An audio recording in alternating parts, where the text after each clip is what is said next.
What is up, everyone? Bellator 298 Fights with Friends special Friday edition. What's going on, everybody?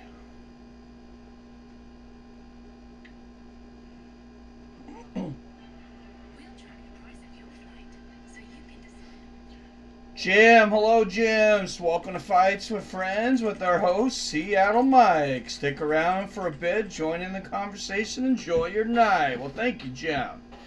What's up, Robert? Drunken Charge in the house. PR, what's up, my man?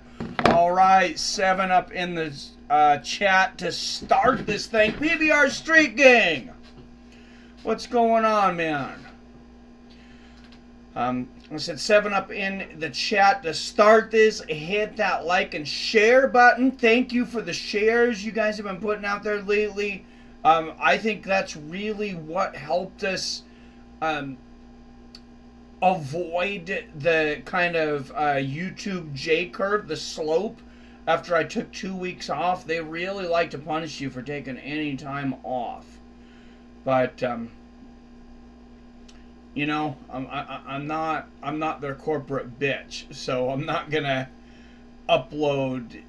I'm not gonna make a video that I'm not passionate about just to appease their algorithm. All right, good card here tonight. For anybody who hasn't checked it out yet, we're gonna put it up. Sidney Outlaw and Islam Mamedov. First fight of the night, Islam Mamedov. Well, both these guys are just absolute studs. Sidney Outlaw, 8 subs in his 16 wins, 4 of them in the first round. Mamedov, 10 subs, 4 knockouts, 10 first-round finishes. So these guys have 14 first-round finishes between them in their 38 fights. That's like a 40% first round finish combined. I mean, of course, when the talent goes up, like both these guys are top-notch talent, it really, you know, that number is going to come down some. But not necessarily. I have seen Sidney Outlaw get smoked in the first round. It was against Tofik Masayev last year. I was there live in Tacoma, Washington, actually, about an hour from Seattle, about an hour from me. Here comes Islam Mamedov, 14 wins by sub or knockout in his 22 wins. These guys are finishing machines, and I have some bets. I got a stack of bets for this weekend, even though I'm boycotting streaming the UFC. The bets are coming. I'm a full-blown gambling addict at this point. These are for next week's. I'll put these away. I'm going to organize them. I'll figure out which one of these are Bellators, and I'll put them away. I got some Terrence McKinney action tomorrow. Threw him on a few parlays and a bet actually for him to get a knockout in the first round. So here we go. I actually have James Gonzalez pulling off the upset over James Gallagher tonight in the Battle of the James. I have a parlay. I have just 2 fighters for plus 100. It's just 2 bets. To win $50. I got Islam Mamedov over Sidney Outlaw in this fight. And then I have Valentin Moldavsky defeating Steve Mowry in the Co-Main. Put away there's some UFC bets for tomorrow. Tomorrow.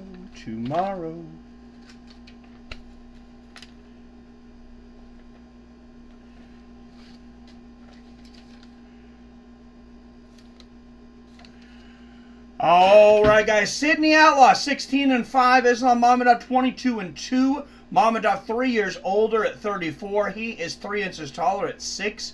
feet tall. Outlaw with a 3-inch reach advantage at 76 inches. These guys are fighting at a catch weight for some reason of 160. They are both just slightly under that limit. There is Michael C. Williams, the voice of Bellator, to lead us into this.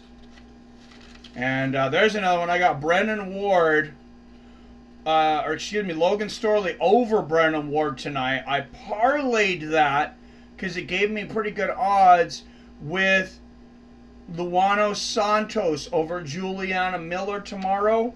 She's only a minus 148. And she is my likely lock for the week, actually. So,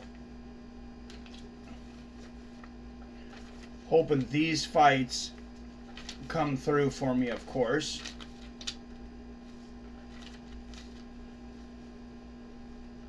I thought I had more Bellator bets, but apparently that's it for the Bellator. Notable wins for Sidney Outlaw, Miles Jury, Adam Piccolotti, Roger Huerta, and Rosh Monfio. Yes, cheers. All right, any predictions tonight? I got Islam Mamedov in this one. Let's get this parlay rocking. I said this is a half of a parlay I have tonight.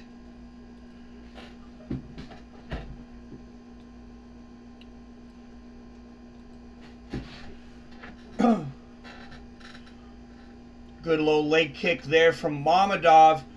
For me, this is boycott. Oh, big shot from Outlaw. He floors Mamadov temporarily. That is not what we expected. Good left hand there from Mamadov. Despite the fact so many of these Russian fighters, Dagestani fighters, are such good wrestlers, Outlaw is actually the better wrestler tonight. It's Mamadov's striking that had everybody concerned for Sidney Outlaw, but Outlaw floors Mamadov early in this one. Just tells you when you concentrate on one thing, you might get hit with the other. Outlaw pumping that jab out there, not wanting to get within striking range really though. Oh, a big right hand down the middle from Mamadov. Like I mentioned earlier, he's got a lot of quick finishes. He's got a lot of finishes in that first round. Both guys do. So Outlaw, both guys have a lot of submissions too. Sidney Outlaw sets those up generally through his wrestling. Good right hand there for Outlaw. Mamadov is generally one of those hurts you with the striking and then submits you. All right, Outlaw gets the takedown there. As I mentioned, he is the stronger wrestler tonight. Not generally the case when it comes to the Russians and the Dagestanians, but at this point, you know, Mamadov, oh man, he took a handful of fence there. Referee getting in there. That should be a point. I mean, he wasn't able to completely stand up, but that's got to be close to a point. You just can't grab a whole handful of fence like that. That's fucking illegal. And look at this. Outlaw's got the backpack. He's got the back. Oh, Mamadov pulls him off. Outlaw known for the backpack, though. Oh, big elbow from Mamadov. Outlaw kept his head just lined up. That was a big mistake. Kept his head lined up with that elbow of Mamadov. Oh, Mamadov almost catches him again there. I think Outlaw was trying to bait him that time, though. Oh, and Outlaw pulls him down again, but he pulls Mamadov directly on himself. And Mamadov can slip to the left. Yeah, see, Mamadov's wrestling, I mean, it's just absolute garbage. See, and that just shows you, kids, don't believe in stereotypes. Just because they're Russian or Dagestani doesn't mean they're a professional wrestler.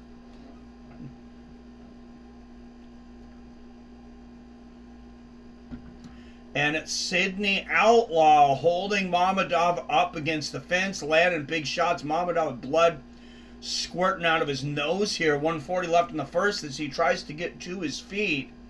Now, Mamadov has spectacular power if he can stand up here.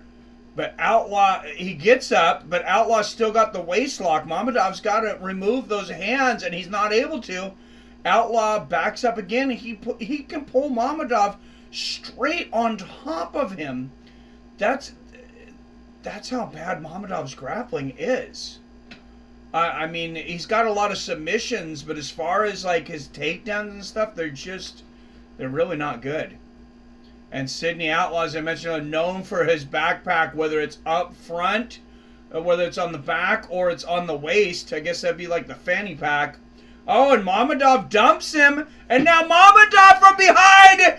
He's got a sleeper hold up against the fence. Oh, it's out. He's out. Outlaw's out, and Outlaw reverses. And now Outlaw on top.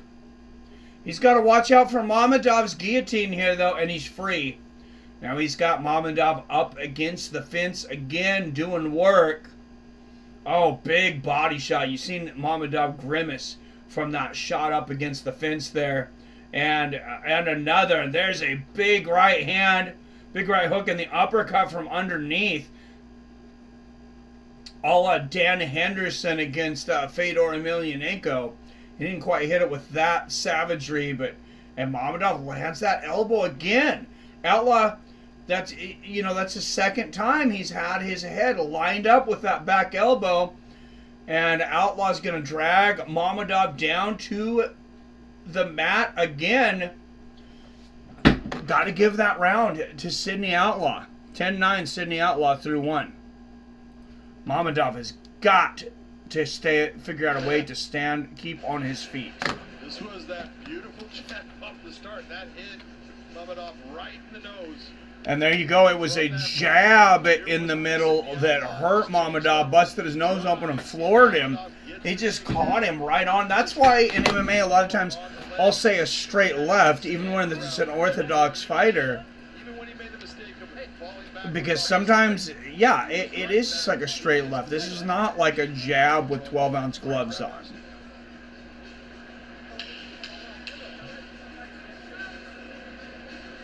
That jab can really be a power shot in MMA. We've seen knockouts with it.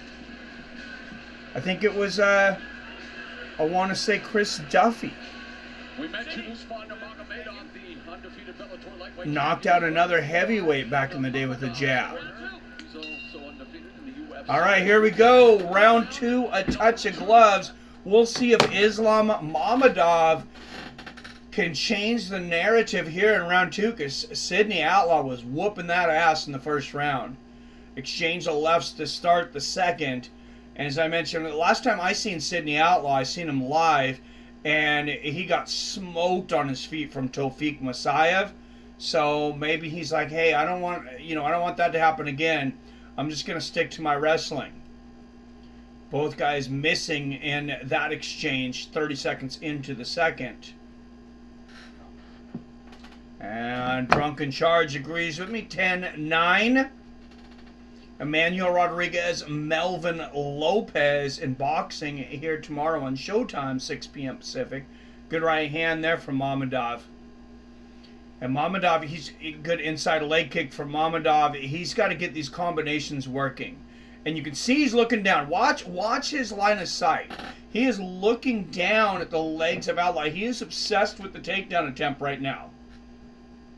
He's still throwing hands, but it seems like he's a little scared to get quite within punching range because he doesn't want to get taken down again. There's a good left from Sidney.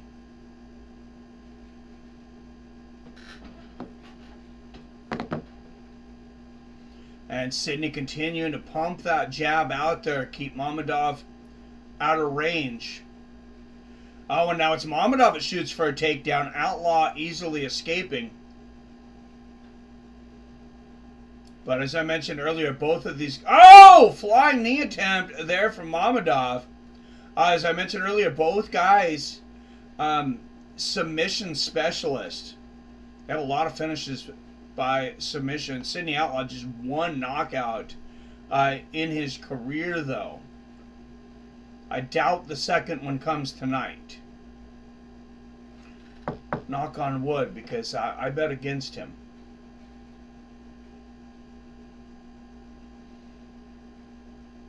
Good outside leg kick from Mamadov. Just about halfway through the second. Mamadov really hasn't been able to get on track here in the second either. Good left hand there from Sidney. And Mamadov, he's got to up the volume here.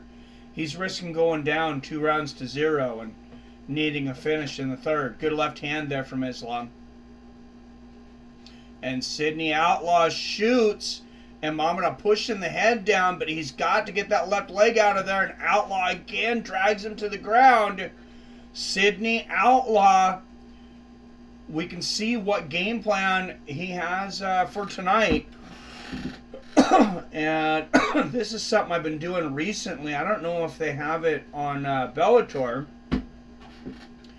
but we're going to try and keep up with the live odds as this fight goes on. Because I imagine Sidney's got to be close to going up 2-0 here. Excuse me.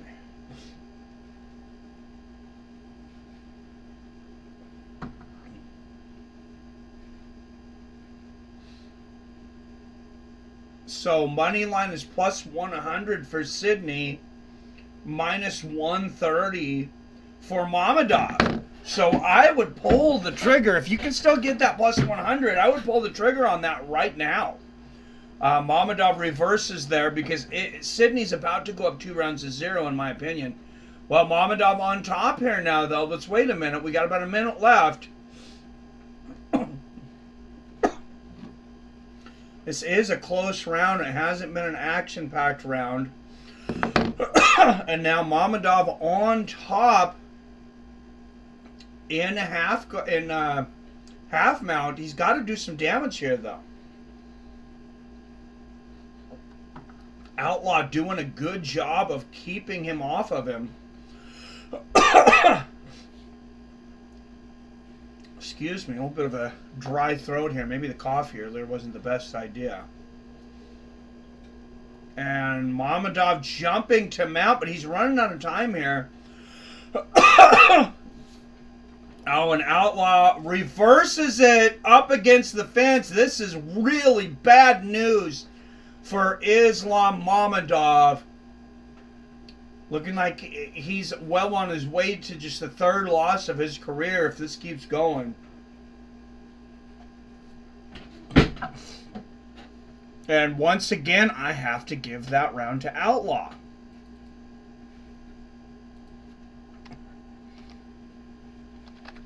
Oh, I gave the points to the wrong guy last time. Nobody called me on that. All right, 2018 Sidney Outlaw through 2. My money is shaking in its boots right now.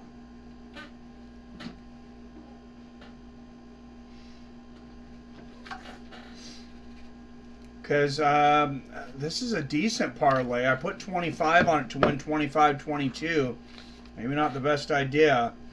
Mamadov was a minus 250 favorite. I parlayed that with a minus 230 favorite of Moldovsky in the Co-Main to end up with even money at plus 100.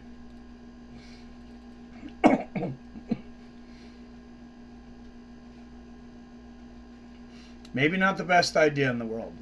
I guess we're about to see.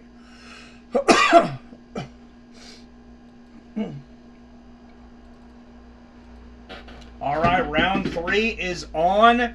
I believe Mamadov needs a finish. On my scorecard, he needs a finish. Good jab from Outlaw to start the third. And there's a good straight right from Mamadov. Outlaw didn't like that. You see Outlaw grimacing. I think Islam should have jumped on him a little bit there.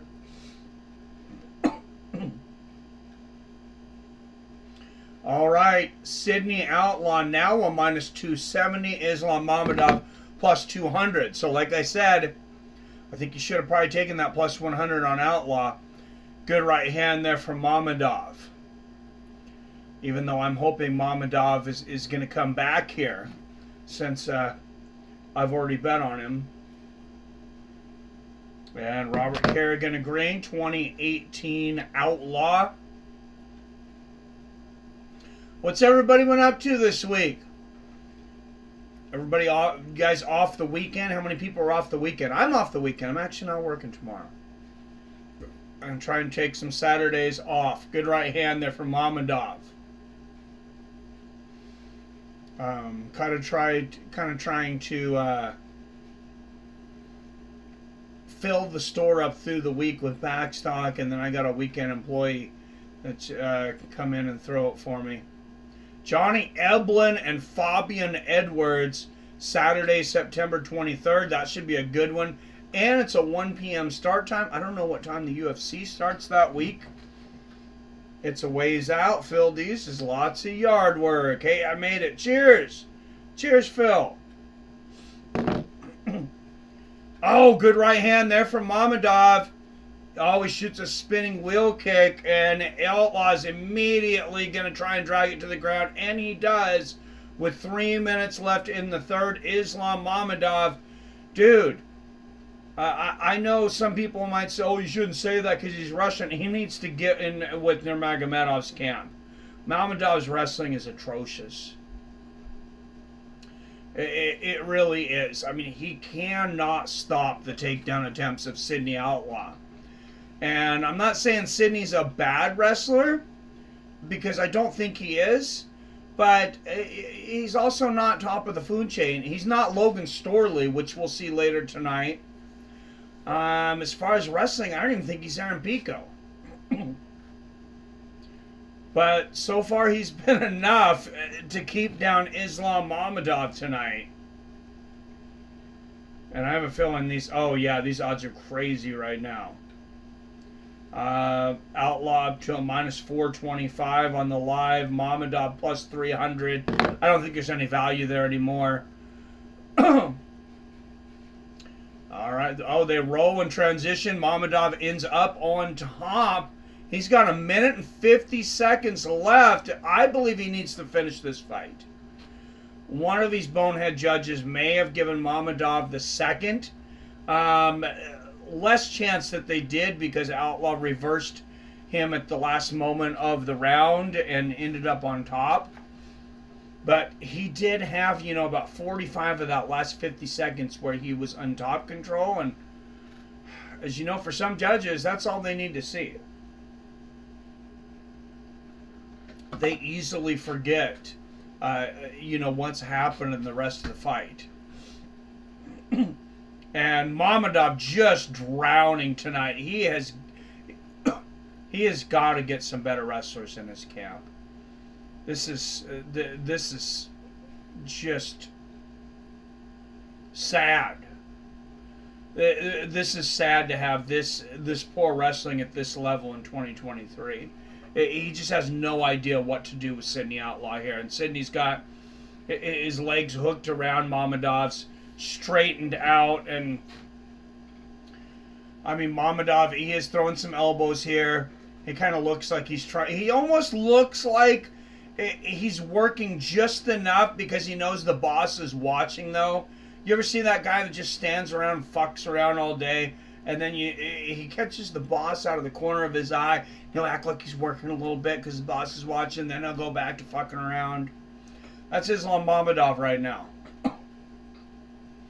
And Outlaw landing knees to the thighs and the buttocks of Islam Mamedov. And wow, just a piss poor performance tonight from Islam Mamedov. I don't often criticize fighters to this level, but I mean, he should be fucking embarrassed by that performance.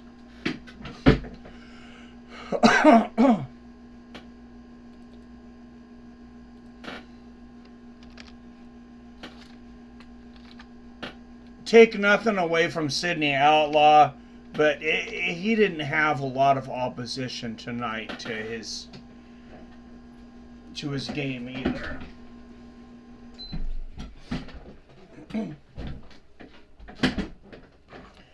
And, you know, maybe I bought into the hype. Maybe Islam Mamedov is overrated, and maybe I bought into the hype. Obviously, I did. I put a couple bucks on him. And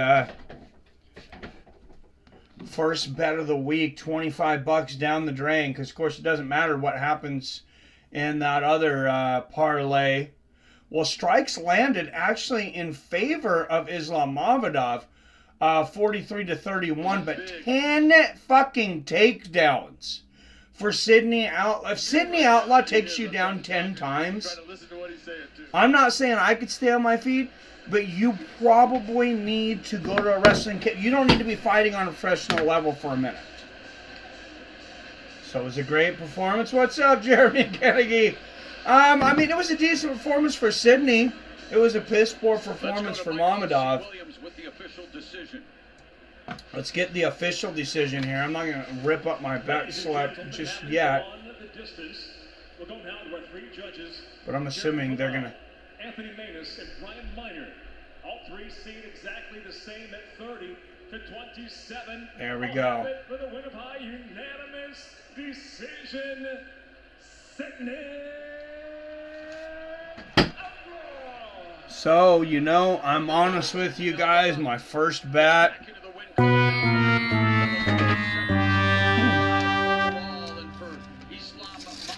Now 2-2 inside the Bellator game. 25 bucks down the drain. John McCarthy here tonight from Bellator 298. Looking forward to being ringside with Al Bernstein and Abner Mares tomorrow night in Maryland. And with more on Showtime Championship Boxing, let's go back to Amanda Guetta. Thank you so much.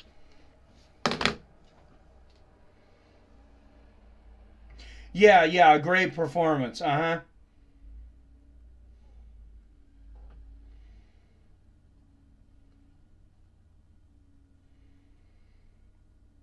So the next fight, wow, they've added a fight. They've added a fight to the main card. According to DraftKings, you got Michael Blockus and Ellie Mefford next, but there's no lines up for this fight.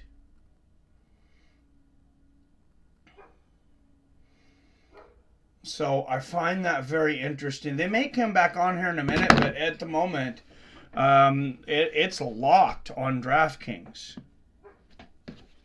Backstories in MMA. We are talking about Brenan Ward, who is gone through a There's Brenan Ward warming up in the back on a 3-fight win streak.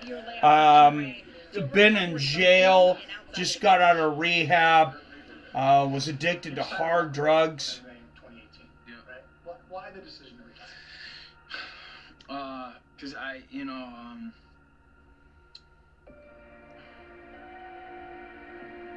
that is some cauliflower ear. I was so, dude. You know he can wrestle. I was so fucked up. I was living this whole other life, doing drugs, selling drugs. It was wild. It was crazy. So if you're looking at getting James Gonzalez now, he's a minus 112. I guess a little bit of money came in on him. I got him at plus 105. It was just me wanting to get high all day, all night. I'm so lucky, dude. I didn't do more fucking prison time, man. I could have been in there for 10, 20 years. My rock bottom was different, than a lot of people's rock bottoms. For me, it was having my family just not wanting me around. And I didn't even care about that for a while. I had 2 months clean. I got him. I got to look on the prelims, actually. Did anybody see? Hey, Robert, did you watch the prelims? Did Enrique Barzola win tonight? I'm actually going to look to the spoilers. If you don't want to hear who won during the prelims, this is a good time to pause this for a moment.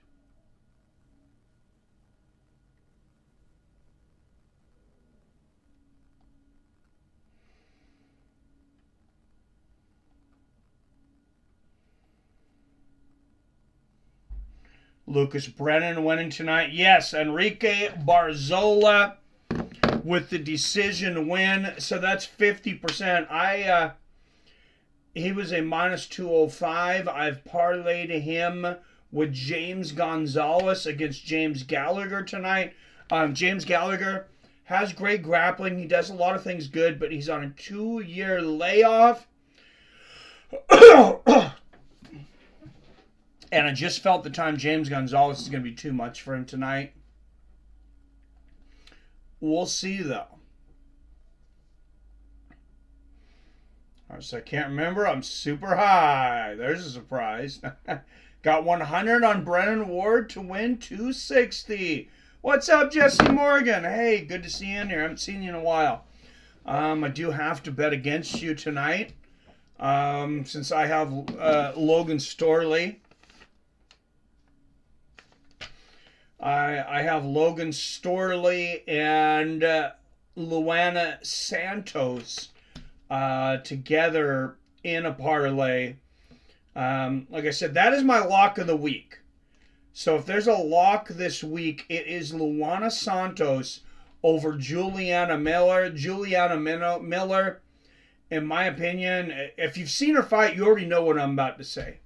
I have no idea how she's still in the UFC. She probably will not be after Saturday. But I expected Luana to be minus 300. And the fact that you can get her at minus 148, I think is a real steal. James Gallagher, 11-2 with 9 submissions. James Gonzalez, 10-6. 3 knockouts and 2 subs. He's won 2 of his last 3. James Gallagher, 8 finishes in the first round. But as I mentioned, the 2-year layoff.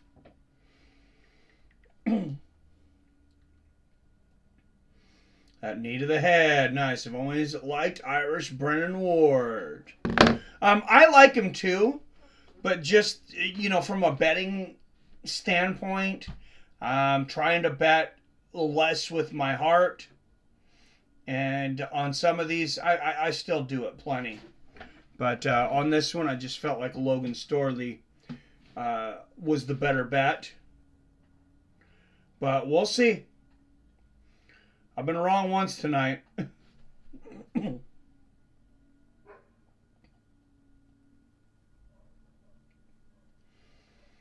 All right, and that is the fight up next. James Gallagher and James Gonzalez, the Battle of the Jameses.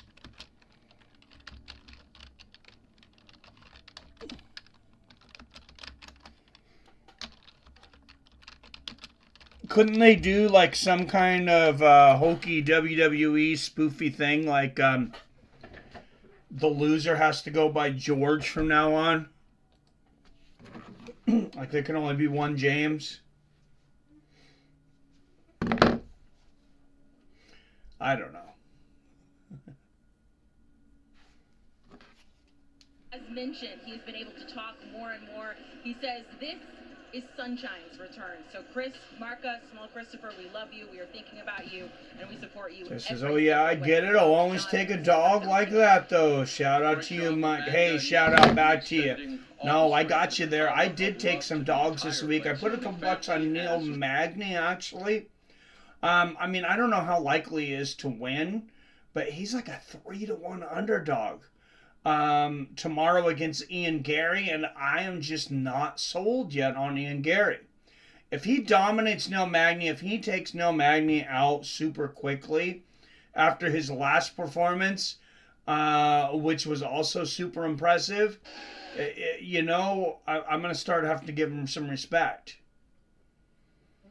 But Neil Magny, he's one of those tough dudes that he gives everybody problems. For the most part. All right, here comes James Gonzalez looking to crash the return of James Gallagher tonight.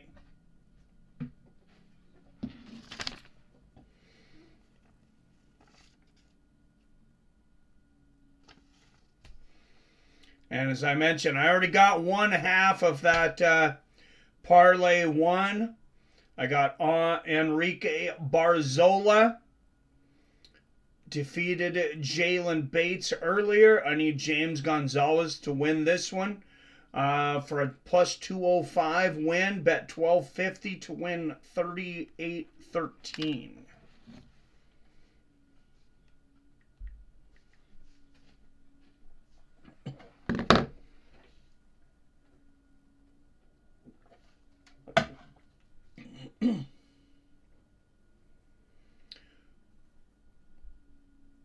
one of these days, I'm going to have to start the Fights with Friends betting show. I know people have DM'd me over there on Twitter and on Facebook and be like, hey, when are you going to start a betting show? You're gambling like every week now. We'd like to see a betting show. So that's next on the list. Tied for third most submissions in Bellator history with 6, making his way down to the cage, James Gallagher. Third most in the division's history, excuse me. Mix via third round submission, guillotine choke at Bellator 270.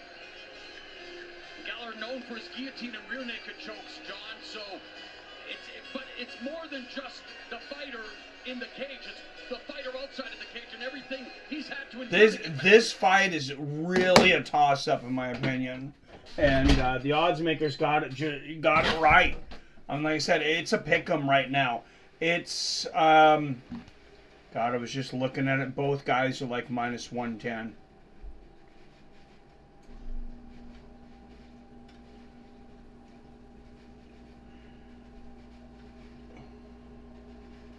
Oh, they're both minus 115 now. Oh, sneaky bastards. They're going to pull another 5 points out. Well, a minute ago, one guy was minus 108. One guy was minus 112. Now they're both minus 115. I got James Gonzalez at plus 105. I guess I better consider that a victory because that's 20 points north of what I would get now. Hey, Greg Brimstone, good evening, sir. All right, James Gallagher, James Gonzalez. Gallagher 11-12, Gonzalez 10-6. Gonzalez 7 years older at 33, an inch taller at 5'9". He'll have a 1-inch reach advantage this fight in the bantamweight division. All Bellator fights, of course, 3 rounds except for the main event. Michael C. Williams, the voice of Bellator, going to announce these bad mother truckers.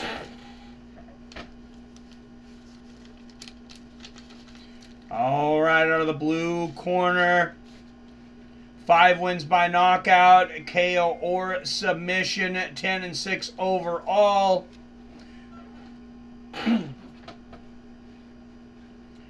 James Gonzalez. And out of the red corner, he's got 9 wins by submission, 8 in the first round, 12-2 overall. Coming off a 2-year layoff, James Gonzalez. Oh, and look at this, Gregory. Greg Harmon with the $20 super chat. Thank you very much.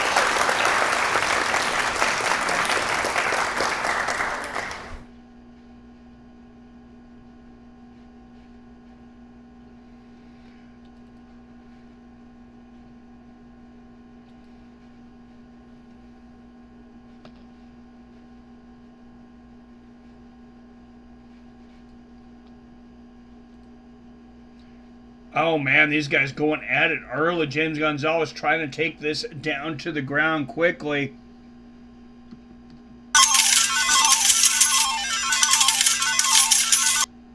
Big donation from Greg. Thank you, Greg. Much appreciated.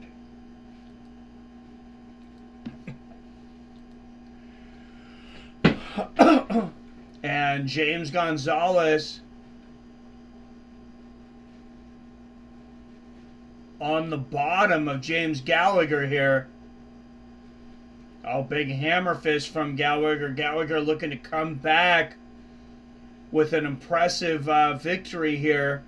Like I said, after 2 years of hiatus. For those that don't know, Vicente Luque, of course, you guys probably know that Vicente Luque is fighting Rafael Dos Anjos tomorrow for the UFC Fight Night main event. Oh, Gonzalez has got to be really careful here. Gallagher is a motherfucker on the ground here. I thought he was going to get the back there. Now he's in Gonzalez's guard. This is a better spot for Gonzalez. And Gonzalez just trying to fight, just trying to stay busy and do anything from guard here. He's not taking shots right now. He's not giving any. And 2 punches from Gallagher go straight into the fence. There's an elbow from Gallagher, though, and another trying to open Gonzalez up. Gonzalez getting jiggy with the guard here, trying to grab an arm.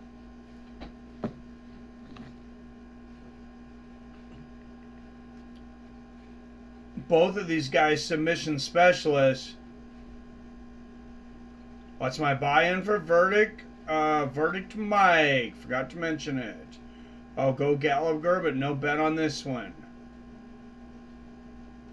What did I miss?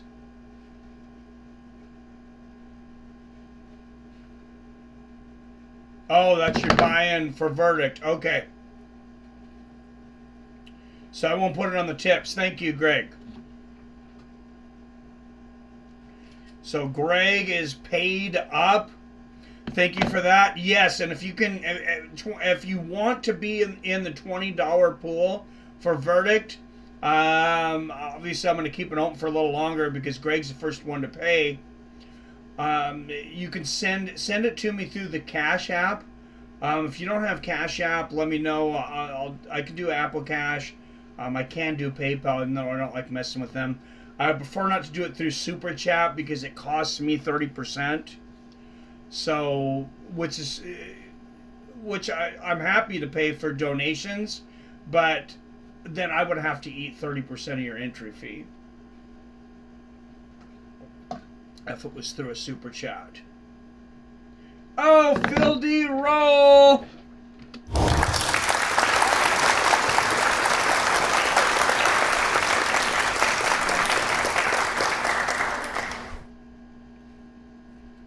Says, cheers. Thank you, Phil D. Roll.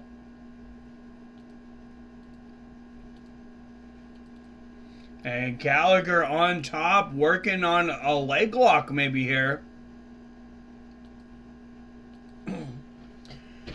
Both guys submission experts, just kind of,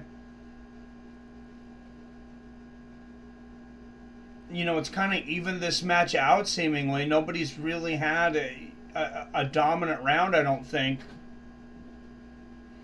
Gallagher is probably winning this first round. Good shot to the body there from Gallagher. Gonzalez has got to be careful, though. He's got to watch the arm here. From side, he's kind of in, I don't know what you want to call that. It was like half side control. He's like basically in side control, but Gonzalez does kind of still have hooks on, so just a weird angle. Good elbow there from Gallagher. I think Lucky is going to buy in as well. If so, I'll send hers as well if she decides to play. Tell her I said she better. She was kicking our ass last year. And a bunch of those. Oh, big shots from Gallagher towards the bell. Big right hands and elbows. Big round for James Gallagher in his return.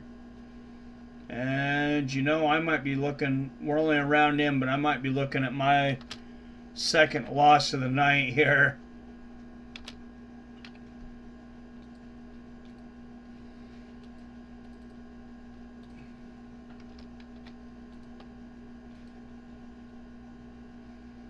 I think I might just have to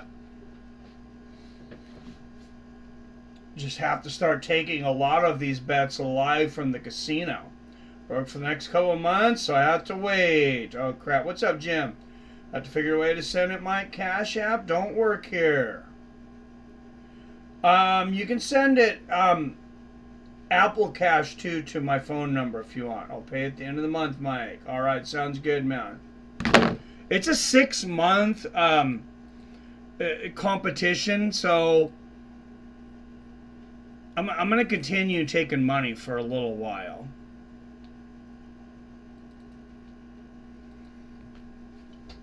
We're only coming into our second week of this season, so good little leg kick there for Gonzalez. But speaking of layoffs, for those that don't know, Vicente Luque in the UFC main event this tomorrow.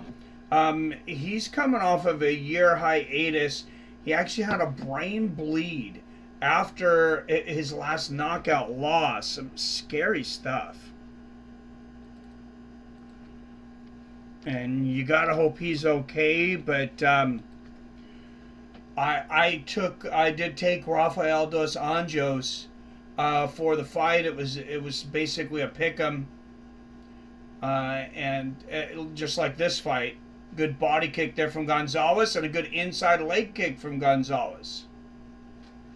James Gallagher seemed to be the next best thing from Ireland until he ran into a guy like Patchy Mix. At the time, we didn't realize how good Patchy Mix was.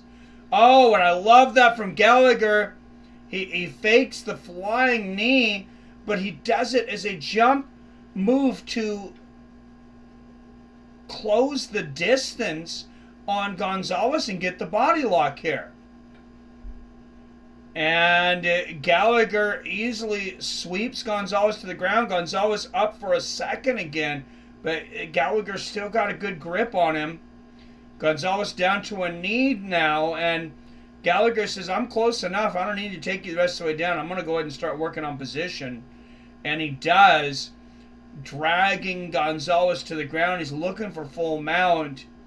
He might have been able to get side control there, but I think he got greedy. He ends up back in Gonzalez's guard like he spent much of the first round.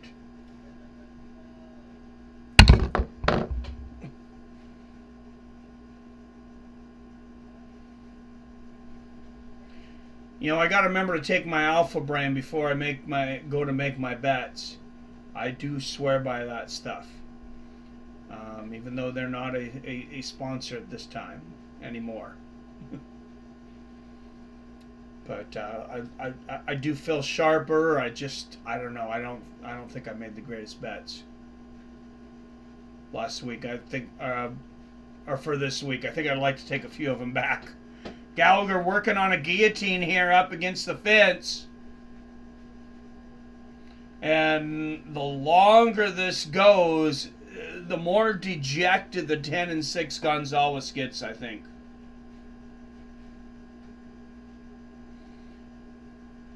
And for those that were wondering how much ring rust is Gallagher going to have after a 2-year hiatus, I don't think we've seen it yet. We haven't seen the ring rust. We haven't seen him get tired. The cardio seems to be on. And, you know, for some guys, I think maybe taking some time off might be a good thing. Maybe that'll end up being the case for James Gallagher. As he grounds and pounds in the guard of Gonzalez here. Gonzalez throwing up that high rubber guard up against the fence. Gallagher very aware of it, though. A couple of hammer fists from the bottom there for Gonzalez. What he really wants is that right arm of Gallagher, though. Gallagher, he sees it coming, transitions to the left into dominant north-south. If he moves that right leg to the left just a little bit, he's going to have his balls right in the face of Gonzalez. He decides to spin the other direction, though.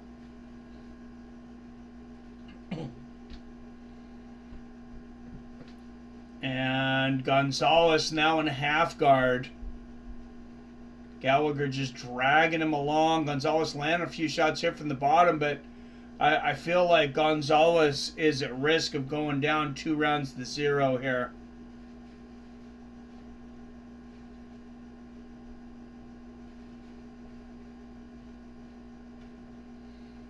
Big right hand from the top there for Gallagher. And, you know, I think I'll give him another chance, but I know I did get salty on Gallagher after, you know, some of the trash talk between him and Patchy Mix back in the day. It just turned me off the way he went about it. But, you know, it's been a while. Guy's changed. He's a young guy.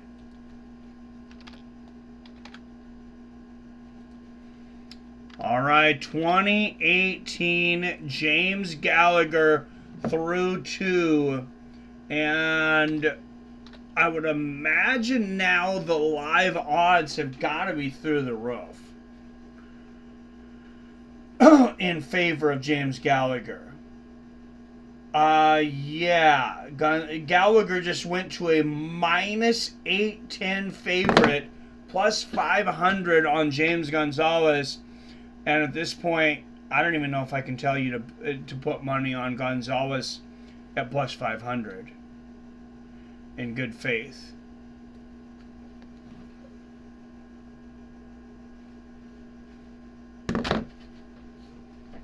I mean, it happens, but the way this fight is going, I just don't feel like I've really seen anything from James Gonzalez that makes me think he's going to turn this around. He's also breathing heavy to start the third here. Front kick to the body from Gallagher to start the third. Oh, beautiful combination there from Gonzalez. Two big clubbing right hands. Oh, and another big right hand on the body kick here for Gonzalez. He's trying to keep this standing and get the knockout. There's a front kick to the body and a right hand. Another right hook from Gonzalez. He's just got to keep this standing. Oh, good body kick and a 4-punch combination. Gonzalez coming out on fire. Oh, get away from this transition, though. Big knee there from Gallagher. Another big right from Gonzalez, though. I would say James Gonzalez almost certainly needs a finish here. Big right hook from Gonzalez, and Gallagher catches the body kick, though, and takes Gonzalez down. And I'm sure Gallagher is like, we are not standing up for the next 4 fucking minutes if I can avoid it. Because he was getting lit up on the feet. And Gonzalez, once again, working from his guard, scoots up the fence, trying to escape here. He risks giving up a better position, though. Gonzalez rolling up against the fence here. He's got to be really careful of Gallagher's submissions here. Gonzalez backing guard up against the fence. Very difficult spot to get up right now, though, with how he's pushed up against the fence. He did grab it there for a minute. He's got to be careful. Herzog will take a point away.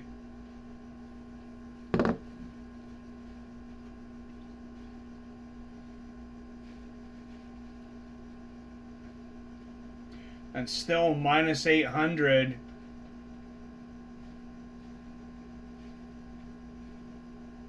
On Gallagher. Well, Gallagher just went to minus 270.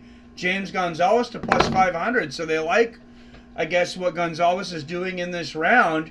He turns it over and he is on top. Gonzalez moving to side control. Gonzalez might have gotten a second win. Gallagher may have burned himself out a little bit. Remember, like we said, he has been out for 2 years. Big elbow there for Gonzalez. And another. You can get Gonzalez at plus 500 right now. On the live odds, dominant north-south here for James Gonzalez. Oh, big shots here from Gonzalez from the top. Jason Herzog watching closely.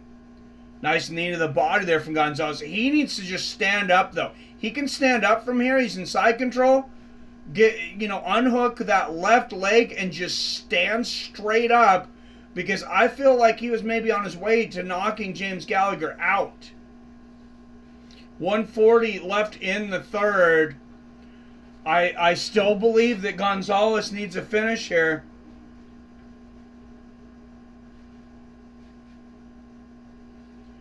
And James Gonzalez now moves to plus 400. Gallagher to minus 620 as time closer to expiring.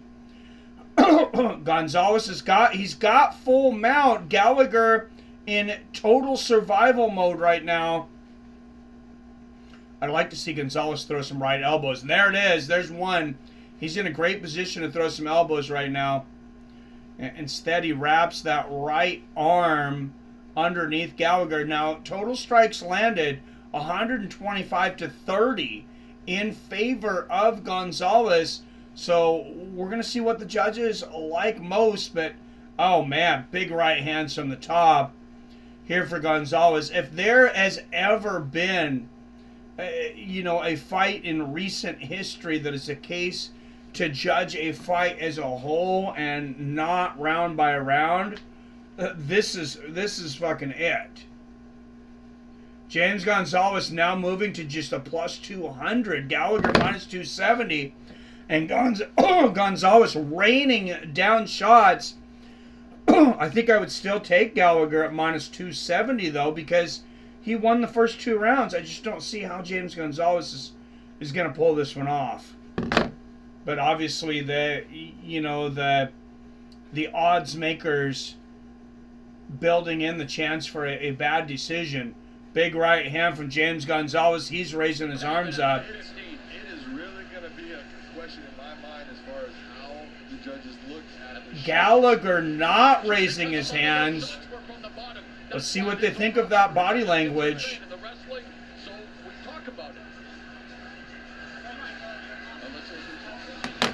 So I have it 29-28. James Gallagher. In this third round, he really went after him. We tried to land big, heavy shots. He's just swinging for the fences there because he knew. Great to see the sportsmanship between these two at the end. There was your step over, and then watch him come right back over the top. Beautifully done by James Gonzalez, and from that point, it was a beat. All right, here we go. We're gonna find out. Parlay breaker on the line here. I've won half of it. I got Enrique Barzola over Jalen Bates, but I need James Gonzalez, the plus 105.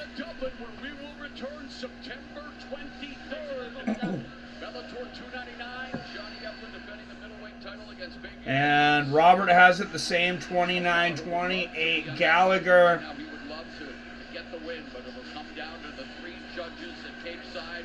Gonzalez saying it all with his body language. He feels like a winner right now. And James Gonzalez says, I feel like a winner right now. I don't think he does.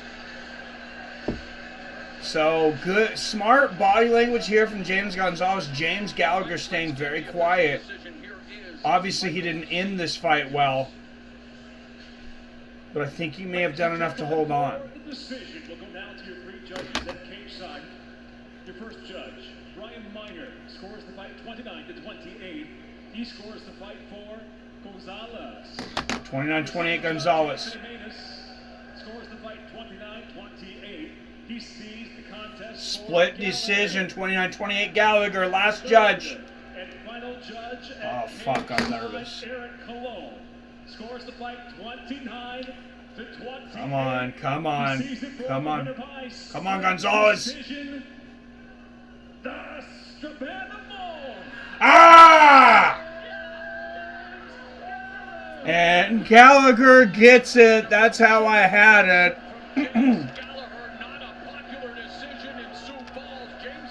And Sioux Falls, they're not happy here in Sioux Falls, and I understand why, but I also agree with the decision. I also think it is a ringing endorsement for full fight scoring, though. Because James Gonzalez, if you're going to look at that fight as a whole, James Gonzalez kicked Gallagher's ass. James Gallagher did not have a dominant round. James Gonzalez beat Gallagher from post to post in the third, but it just wasn't quite enough for a 10-8. Especially when it came into that third round, what was going through your mind? No, I haven't heard anything about Mike Perry. Winners win, motherfuckers. Winners fucking win. That was a sloppy performance. But guess fucking what? They tried to keep me out of the game. They tried to come for me. They tried to stop me from ever getting back in here. Those who know, know. And guess fucking what? Nobody can stop me. That's not down to that performance. That was a terrible performance. But get back here. I've got 3 people. This is for... I mean, I don't think he was bad in the first 2 rounds for being off for 2 years. Obviously, he gassed in the third. What's up, Travis Sturcho? But no, I don't have any details about Mike Perry, I man. want a quick turnaround. I want to get back. They tried to keep me on, and now I'm back. I moved up a weight class. I'm fresh, I'm happy, healthy. My mindset's different, and that was just a warm-up. That was just a warm-up. Guess what? All right, in my second loss tonight, I'm 2 for 4 on, Did you hear all them boos? I fucking love it. or excuse me, 0 and 2 on picking fights tonight. Congratulations on the win, James Gallagher. James Gallagher endearing himself to the crowd here in Sioux Falls, South Dakota, and we have a lot more action coming your way, including a blockbuster fall schedule for Bellator and Mendez. Yeah, there is a lot left. Kicks off the fall season across the pond. Saturday, September 23rd from Dublin, Ireland. It's a middleweight world title clash between undefeated champion Johnny Eblen and Oh, I can't wait for that one. the featherweight. Johnny Eblen is a fun fighter to watch.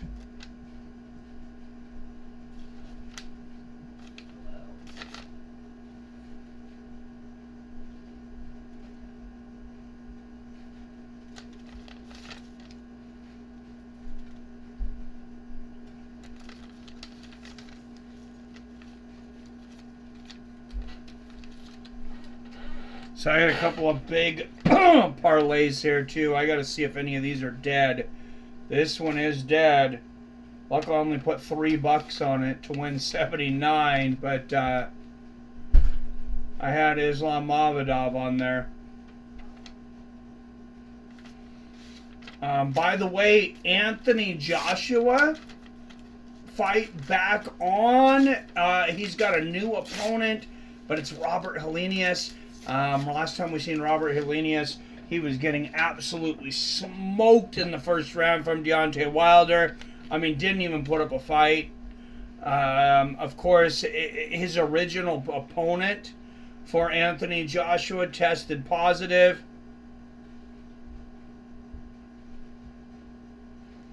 Should have called me, Mike. Well, what would you have said? Hindsight's 20/20 now. Well, fuck, and I've said I wouldn't do that in the past, too. And I put the same guy in 2 parlays, so both of these are dead because of Islam Mamedov. A $7 parlay, but, God, I hope I have some success in the UFC in the next couple weeks, because I am bleeding money 2 fights in so far tonight. But, all right, Aaron Jeffery, 10 of 13 wins by knockout or submission, warming up in the back. He's going to be taking on Dalton Rosta.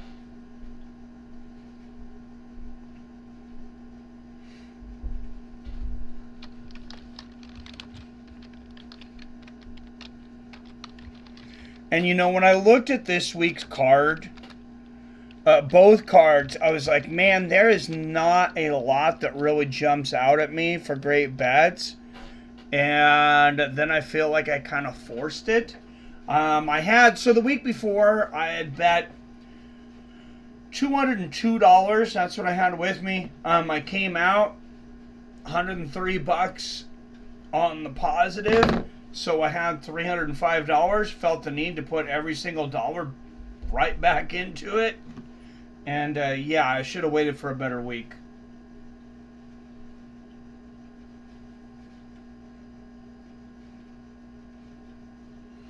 All right, Aaron Jeffery, winner 3 of his last 4, 13-4 overall, representing Canada here in this middleweight bout.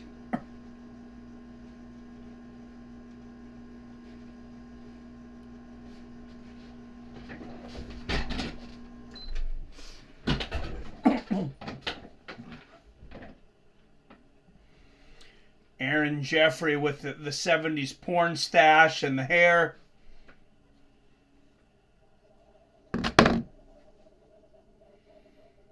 Just throw a little Vaseline in there and that guy could just... that guy's a fucking time machine.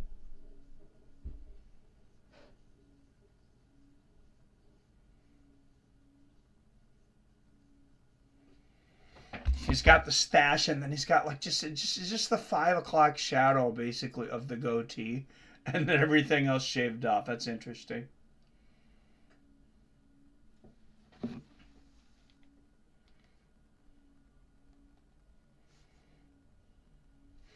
All right, 15 up in the chat. Don't forget to hit the like and the share button.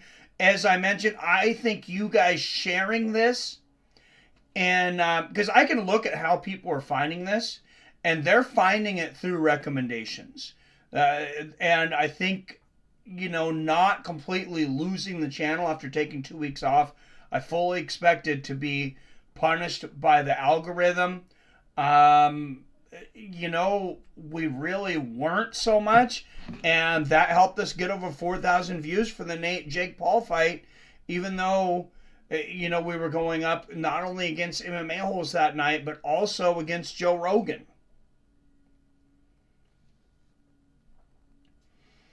And you really try not to go against Joe Rogan if you could help it.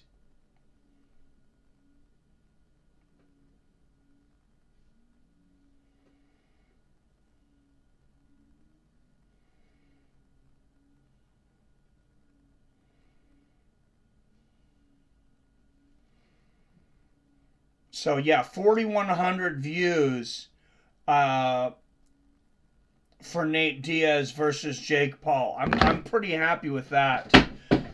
For, like I said, for the amount of competition that we had out there.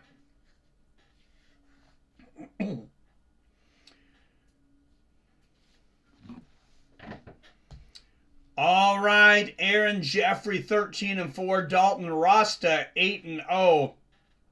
Jeffery 3 years older at 30, 2 inches taller at 6'2". Rosta will have a 1-inch reach advantage at 74 inches.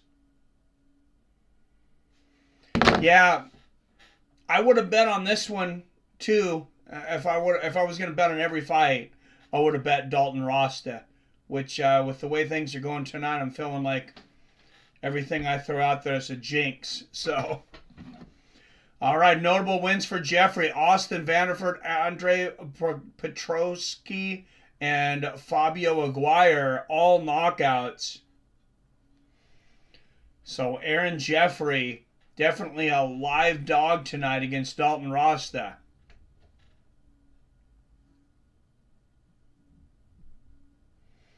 Dalton Rosta, this dude is just a savage, though. 4 of his 8 wins by knockout, 2 in the first round, and they've been coming more frequently and against better opponents. So I really feel like this kid is just starting to hit his stride at 27 years old. Oh, my buddy Bobby Wambacher, the referee for this one. Well, good vision. Oh, I didn't see him put the fighters' names up, and I don't have any audio, so I guess they already announced them. They didn't put up names and records. That was weird, but here we go. Jeffery in the blue gloves, Dalton in the red. Low leg kick for Dalton Rosta early. Jeffery, the number 6 Bellator middleweight. Rosta, number 4. Those are all media rankings. They're not done by Bellator. Good double jab there from Rosta. Oh, nice left hook from Rosta.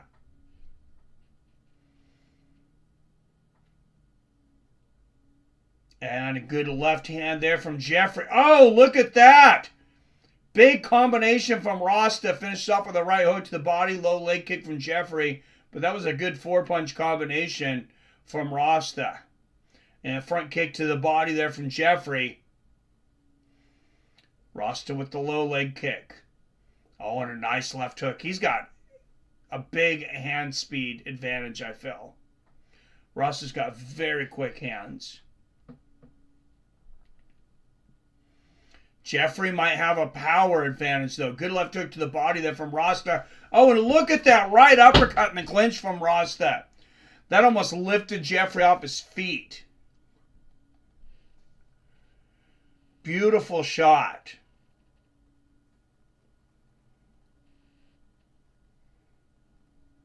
And I'm going to come into the live odds on this one. Dalton Rosta already a minus 270. You can already get plus 200 on Aaron Jeffery. I think he was about plus 160 going in. Good right hook and a left hand there from Rosta. Low leg kick from Jeffery. Oh, a big left hook from Jeffery. That might have rocked Rosta.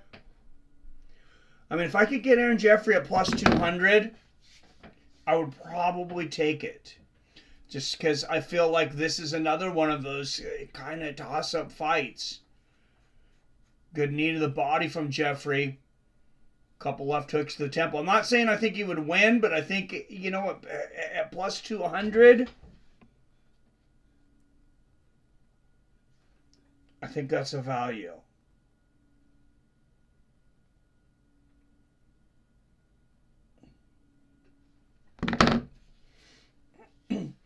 And halfway through the first round, Dalton Rosta pushing Aaron Jeffries up against the fence here.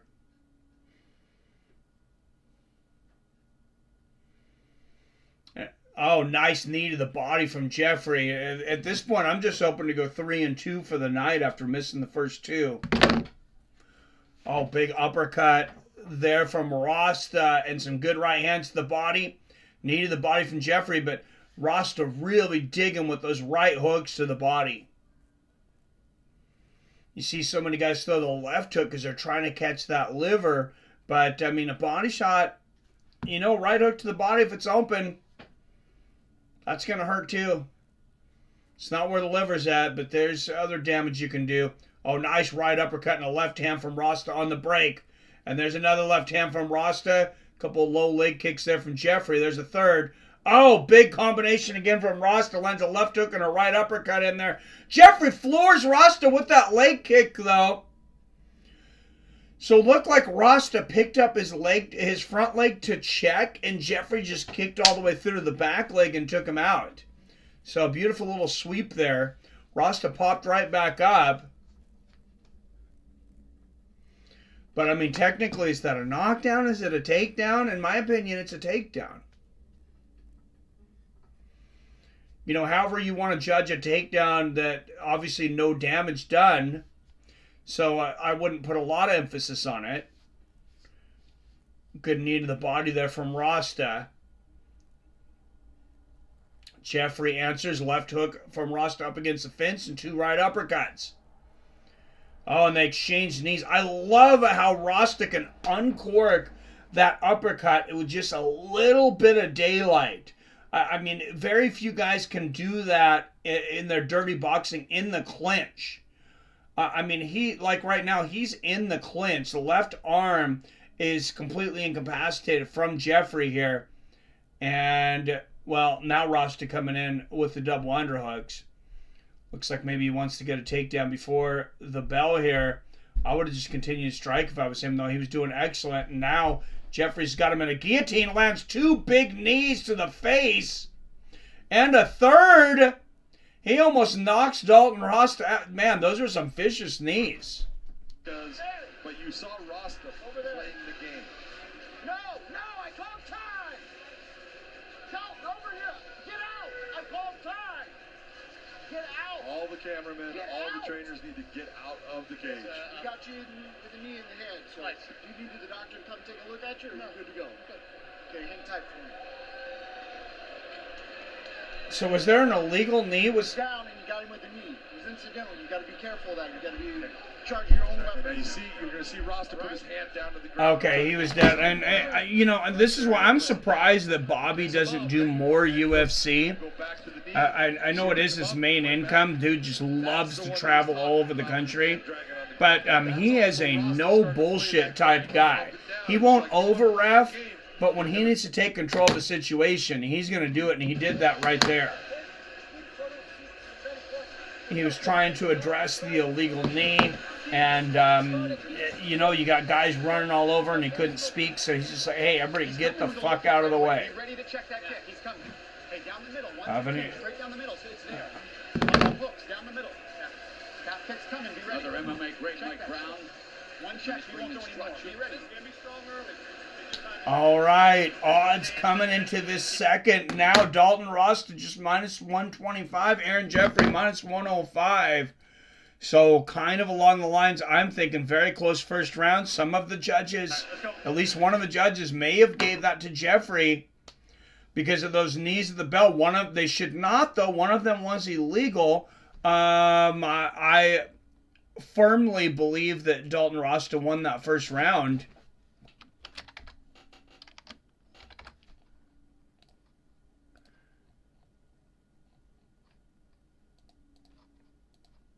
You know, one of these days they're going to figure out how to score MMA correctly, and the 10-9 system, I just feel, is just not the system for it. 10-point must system from boxing, but oh, big left hook from Dalton Rosta. Check hook backing up, and there's that uppercut again. Right uppercut, left hand behind it for Dalton. Nice right hand on the chin from Jeffery. And Jeffery with the low leg kick there. Rosta landed another combination. Jeffery trying to dig his way inside. Rosta decided to go for this takedown. Again, that didn't go so well for him the last time. And Jeffery already hooking him up in a guillotine here. He's got to be very careful. Rosta just 27 years of age. Jeffery 31. Aaron Jeffery is getting close with this choke. This is not a good move for Dalton Rosta right now, in my opinion. Jeffrey's got a great guillotine. Lands a good knee there to the head. He's got to be careful about the down. Oh, a big elbow there from Jeffery. And I'm keeping a close eye on these live odds. Even fight right now, minus 115 apiece. Jeffery in dominant north-south right now. Oh, look at that one. Nurmagomedov and Brent Primus. That fight coming up. That's a sensational fight.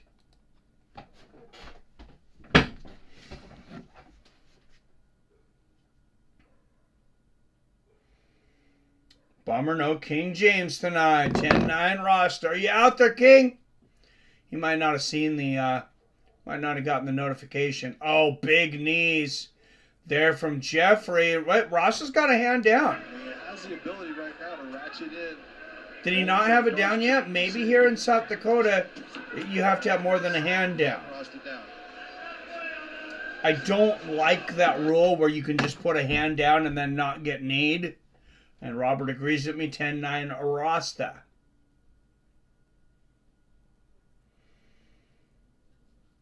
Couple of good right hands there from Rosta.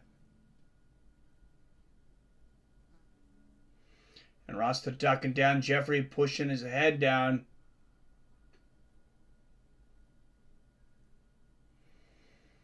Oh, good sprawl here from Jeffery. I mean, Rosta's been trying to force these takedowns, and every time he does, he just ends up losing the transition and, you know, a good part of that round. Big flurry of hammer fists here from Jeffery. Oh, and more big shots from Jeffery. Man, elbows. He is teeing off right now. And Rosta, he's got to stand up, but he ducks underneath again for that takedown. God, Dalton Rosta is driving me nuts right now. He continues to work on a failing game plan. I mean, he was winning, if not dominating in the stand-up. Aaron Jeffery now going to a minus 345, plus 250 on Dalton Rosta. This fight is just really starting to not go Dalton Rosta's way. And one of the bad things about Rosta continuously going for these takedowns and not getting them, and Jeffery showing the dominant grappling here, means when Rosta gets back up and wants to strike, now Jeffrey's going to want to get the takedown. He's going to want to take it down because you have given him information he didn't have. You gave him the information that he has an advantage to you on the ground. Just total mistakes. I know this is only Rosta's 9th professional fight, but his corner's got to be really frustrated with him. Oh, there's the knee again. He's got to be really careful with that. And his hand off to Camus, and it certainly is. He might look for a Peruvian necktie here.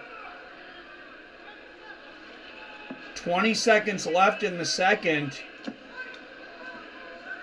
Big shots here from Jeffery with 10 seconds left. And it's funny on these live odds, sometimes when you get down, you're just kind of betting to like, hey, do you think the judges are going to get it right?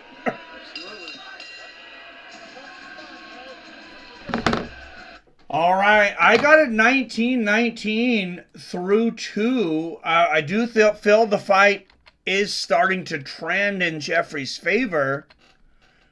Steve Mowry and Valentin Moldavsky, the co-main event, warming up in the back.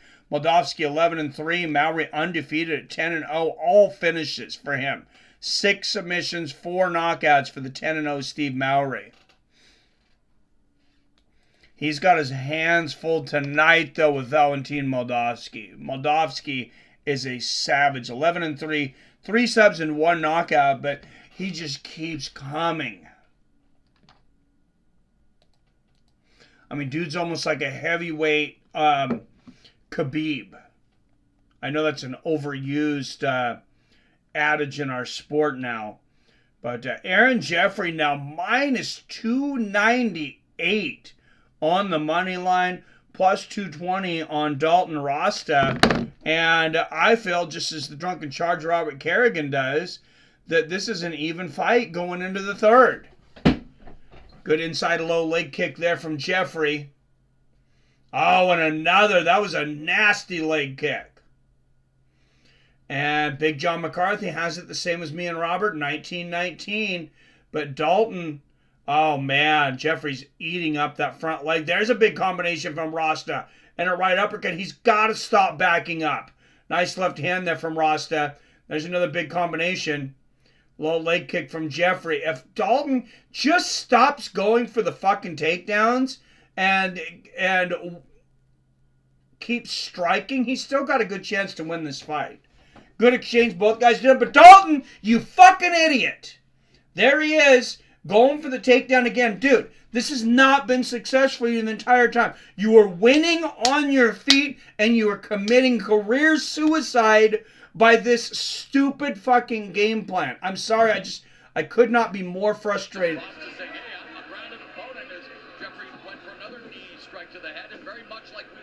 And I think Jeffery might have actually caught him with a knee to the grounded opponent there. I'd like to see the replay on that. That was really close. He's got to be careful because a point taken could lose this fight for Aaron Jeffery right now. And Jeffery going for that guillotine again. But Ross just keeps putting his head in there. He's like, hey, you want to submit me, motherfucker? I'm going to shove my head right in the oven to see if you can do it because I don't want to win this fight. Big knee to the body there from Rosta. But here he goes again, trying to push Jeffery up against the fence. Somebody yell at Dalton Rosta right now. You cannot out-wrestle Aaron Jeffery. You can outstrike him. You are dominant. That is your advantages in the striking, not in the wrestling. Stop doing dumb shit.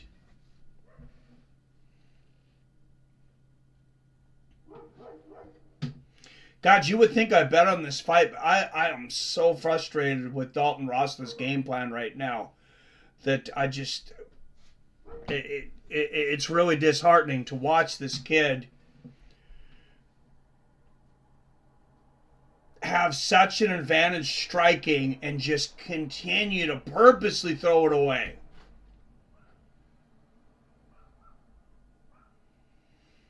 Shots to the body here from Jeffery.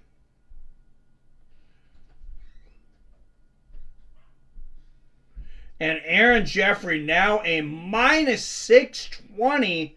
So you can get plus 400 on Dalton Rosta, who I think can still win this fight if he just decides to stand up and throw hands.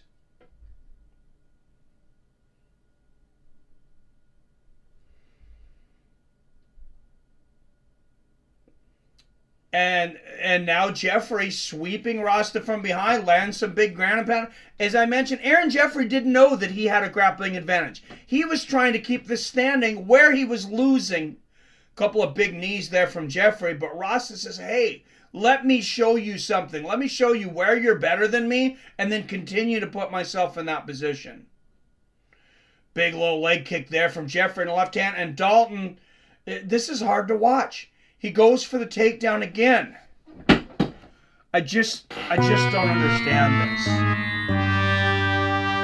I mean, unless he bet against himself, this is just hard to fathom why he would continue with this game plan.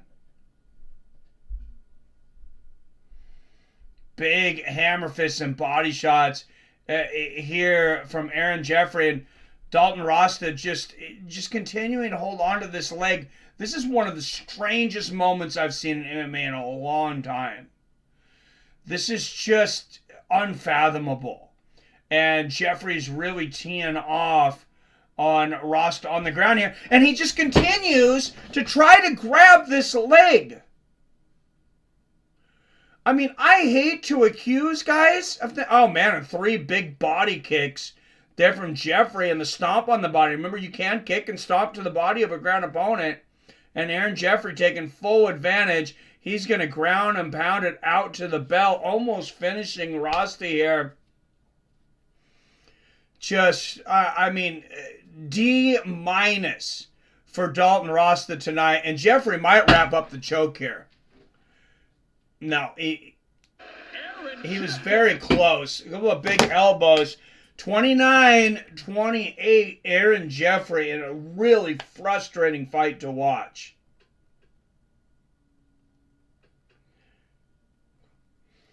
Way it looks, I'm 3 for 3 picking fights tonight, and I had all 3 going to decision. That's if Jeffery wins by decision. I think so. It's like when the Leech kept clinching with Magny. What's up, Professor Chaos? Good to see you. Hey, and that's one of my favorite characters on South Park. So, he likes nut smell. I think you're right, Jesse Morgan. I mean, he was attacking those nuts. I mean, I hate to even speculate, but with the way gambling is taking over sports and stuff right now, I hate that it makes me question a lot of things I would have never questioned before. Would have never questioned Dalton Rosta trying to make throwing a fight look good. But now that has to enter my mind. I'm not accusing him, but it's entered my mind. Fantastic. And that's not something we should have to think about while we're watching sports. Reminds me of that kid who took Jason Knight down on Tough, knowing Knight has better jiu-jitsu. He got choked out in about 10 seconds. Ha! Rosta must have bet on himself on the takedowns prop, right? Shouldn't have to tell someone that. Should be instinctual. Yeah, you would think so. And I hate even yelling at a guy like that and saying, trying to question fighters, game plans and stuff. Because, I mean, people would come back at me and be like, hey, who are you? You're not a professional fighter. And it's like, yeah, I have some experience in grappling. I've watched literally thousands of fights in my life. But no, I have not actually had a mixed martial arts match. These other YouTuber influencers out there, though, I'm open. I'm always open. Let's put together something. I like money. 30-27. While judges Brian Miner and Michael Bell. Both see it the same at 29-28. And that's what I had. It was 29-28. Unanimous decision. Aaron Jeffery. Huge bounce back victory for And Dalton Rosta, a little clap. See, he doesn't look like he even cares he lost. Rosta, his first loss, and inquiring minds want to know, did Rosta make the mistake of looking past Jeffrey? And remember that quote. Rosta said that Jeffrey sucks. Well, second so What far a... right now. Let's go to Oh, and he had said Jeffrey sucks and leading up to it. Even Knight told him after the fight, don't ever take a guy down if you think he has better jiu-jitsu. That's hilarious. It was uncomfortable for him, and just continuing to pour it on. How are you feeling after that win? Good, man. It's like, are you smarter than a fifth grader? I just shit the bed. I think it should have went this way too. I think it will go this way in all my fights if I fight the way I did tonight. You fought beautifully in the second. Actually, all of the first. And I mean, I don't want to take away from Aaron Jeffery, but I just feel like if Dalton Rosta had not started going for the takedowns, we'd probably have a different result in this fight. No, he did not want to bang, bro. You were correct, Jesse. You just got a big win against an undefeated fighter. That's the second guy from ATT. There is a champion sitting there. He has a fight coming up. All right, big heavyweight co-main event coming up tonight, or right now. Jeez, I have a chance to get one win tonight. Well, big congratulations on a beautiful victory. Ladies and gentlemen, give it up for the Maple Leaf Mullet, Aaron Jeffery. Number 6 just upset number 4, Aaron Jeffery, getting back to his brand of business, and business was really good here. And I actually like the rankings in Bellator, at least the way they do it, better than the UFC. UFC rankings don't really mean a whole lot. Bellator, they do it similar to like how they do college rankings. It's not perfect, but it's members of the media that all vote, and then you get a blended score. Against Steve Mowry. Now, here is what happened 1 year ago. This is why it's a rematch. They met. All right, so this is a rematch from April 12, 2022. Accidental eye poke from Moldovsky to Steve Mowry. Mowry did try. You're going to see it was an accidental eye poke from Moldovsky, and Mowry was unable to continue. It was pretty much the beginning of the fight, so we really didn't have an idea of how it was going to go. You see Moldovsky at number 2, Mowry at number 3. Linton Vassell is at number 1. Heavyweight champion, of course, still Ryan Bader. You got Gokhan Sarakam at 4, Daniel James at 5, Tyrell Fortune at 6, Tim Johnson at 7, Marcelo Gome at 8. Not a bad heavyweight division right now from Bellator. It is an aging heavyweight division.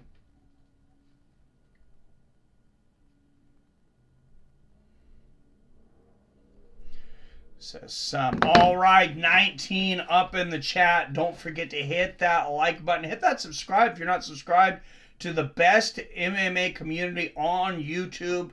Super knowledgeable people in the chat every week, guys. And hey, we do this pretty much every single week, whether it's boxing, Bellator, or UFC, or bare knuckle.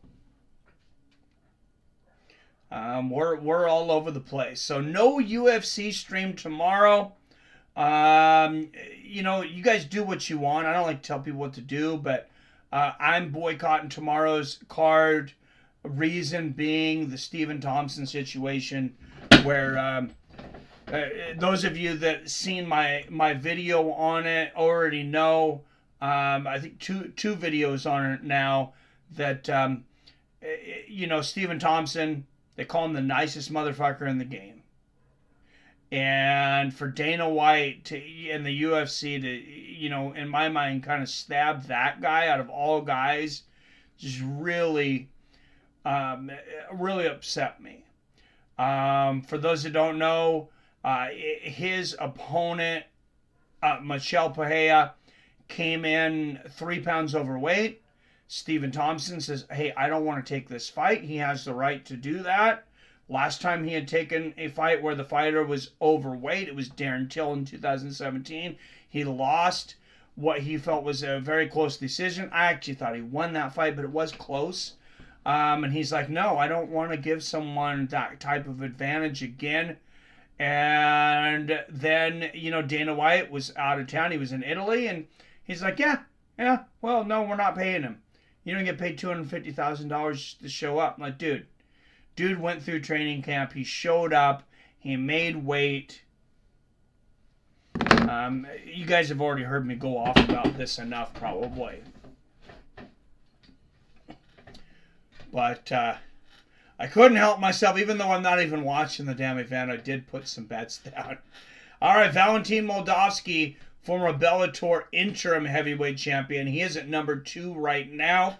Linton Vassell most likely has the next shot. Well, he does, because Linton Vassell Bader 2 is already scheduled. The winner of this fight, rankings-wise, they have to be next in line. There is nobody else. So the winner of this fight should take on the winner of Ryan Bader and Linton Vassell 2. Number 2 and number 3 guy here. All right. Moldovsky 11-3. Mowry undefeated at 10-0. Both guys 31 years old. Mowry 7 inches tall at a staggering 6'8". He has a 20-pound weight advantage at 254 pounds, and he'll have a 4-inch reach advantage at 79 inches. So a lot of things working in the favor of Steve Mowry. Moldovsky could almost fight at light heavyweight, which I believe he has in the past.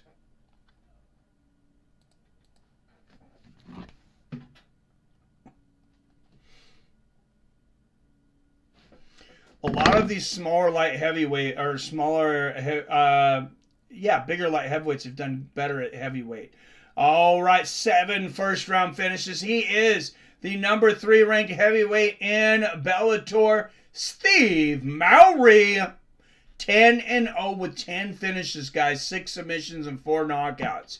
This guy fucking brings it. And out of the red corner, notable wins over Roy Nelson, Linton Vassell, Tim Johnson, Javi Ayala, and Carl Albrechtsen. All top dudes. 11-2. He is the former Bellator interim heavyweight champion, presenting the number 2 ranked heavyweight in the world, Valentin Moldavsky. You see Fedor in Moldavsky's corner. The legend recently called out Mike Tyson for a boxing match also. Not sure how interested I am in watching those two old guys box, but I'm sure it would make money. Mowry in the red shorts and blue gloves. Moldavsky in the black and red shorts and red gloves. Good right hand from Moldavsky over the top. Remember, Mowry 6'8", towering over Moldavsky. Also has a 4-inch reach advantage, but there's a good right hook from Moldavsky and the left hand upstairs. Oh, and another left hook from Moldavsky, knee to the body from Mowry. Oh, big right hand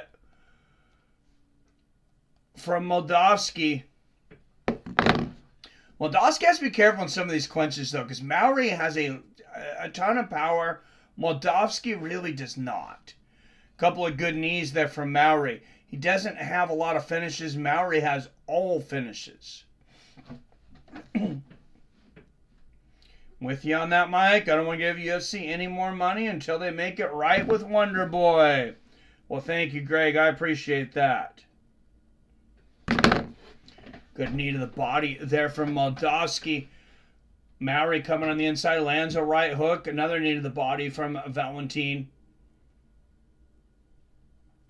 And this is not a fight that I really expect to go to the ground. But Moldavsky, he might drop levels. He's got the body lock up against, and there it is. He gets a sweep, goes straight to side control. Now remember, Mowry, 6 submissions in his 10 wins. We'll see what Moldovsky can do here on the ground. Moldovsky sometimes can be a little bit more of a grounder and pounder. He needs to take that right foot up, though. Take it around the right side of the body of Mowry. I think he could have gotten hooks in there. He did land a couple of good left hands there, though. Mowry is up.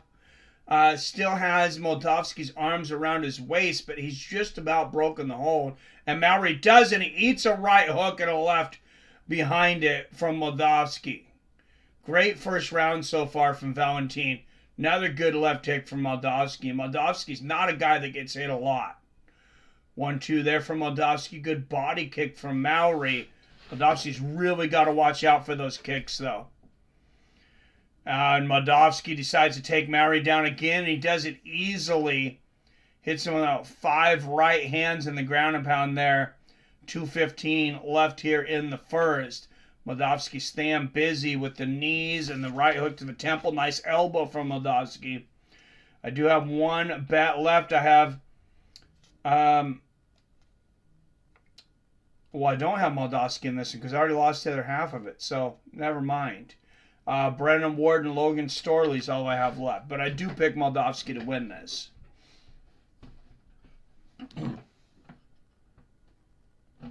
Oh, big shots from Moldovsky on top.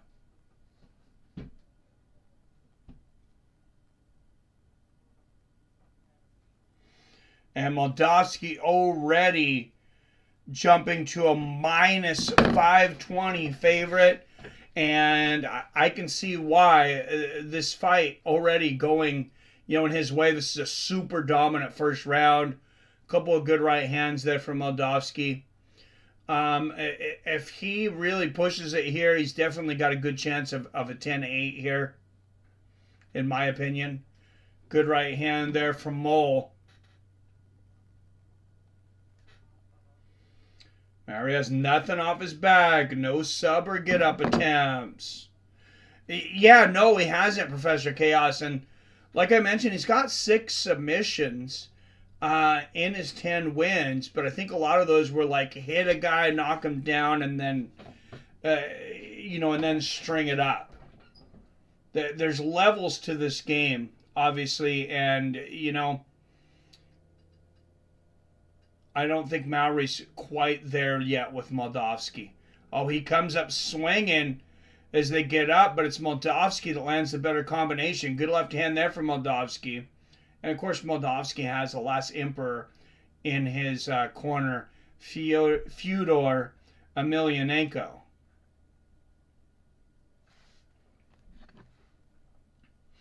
Ten seconds left in the first. Moldovsky with another takedown, and he's just going to pound Mowry to the bell. Big round for Moldovsky. I got to give him a 10-8 on that. I really hope these judges see that as a 10-8 because I feel like that would be a bad decision if they didn't. I think Mowry should have looked to time a knee in round 2. Probably not a bad idea. I mean, he's 6-8.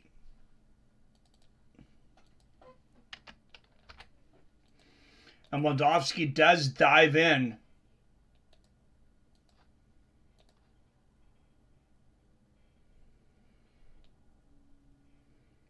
It's not quite that Ben Askren dive, from on one knee all the way across the cage, but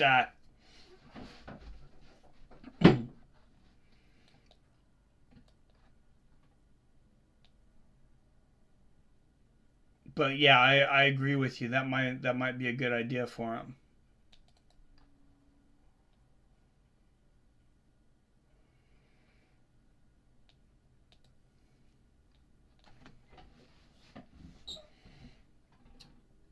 All right, Mowry moving forward to start the second. Moldovsky immediately getting the clinch. They exchange body shots back to the center of the cage.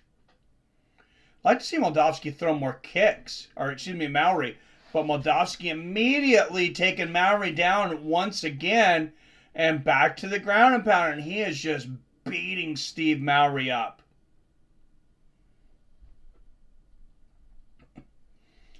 And Mowry back up, it seems, unless he's able to turn something around, though, it seems to be on the way to his first loss. Moldovsky now a minus 620 favorite. Steve Mowry plus 400. I mean, and that's just 6 minutes into this fight that the odds have gotten that deep in favor of Moldovsky, but hard to disagree with it. He's just dominating this fight.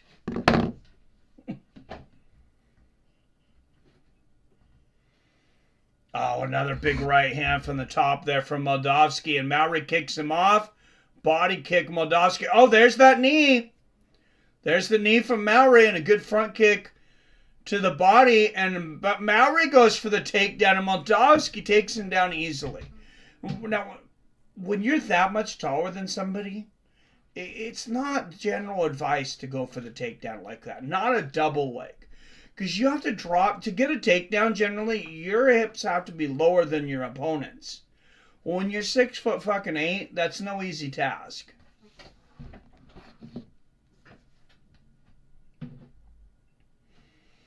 And Moldovsky on top of Mowry again in the guard. I imagine it's probably get some boost in the crowd. Mistake here. Mowry should kind of feel it. You see those hands on the No, ground. they're doing pretty good. I'm going to have to make it to South Dakota one of these days just for, a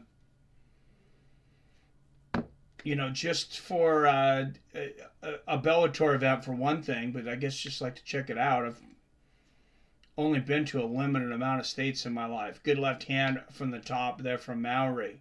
Washington, Oregon, California, Nevada. I slipped into Montana for a second for a tournament. Back in the day for a judo tournament. Idaho.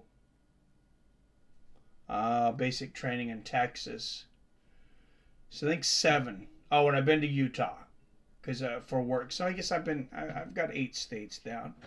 Long ways to go. All right, Moldovsky on top in the guard of Mowry. The long guard. Reminds you a little bit of Stefan Struve. He's only, about 3 inches shorter than Struve.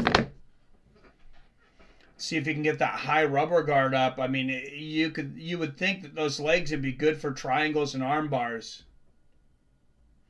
But he's having a hard time even changing the position of Moldovsky. So what he needs to do right now is he needs to shimmy his hips back, like a little shrimp crawl there for Moldovsky, and create a little space, and then, push the head down of Moldovsky. He was doing that for a moment, but he needs to create that space. Then he can maybe go for a submission there or a stand-up.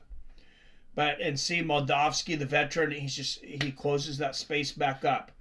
Getting further into the guard, and Mowry, he can't even use his legs from there.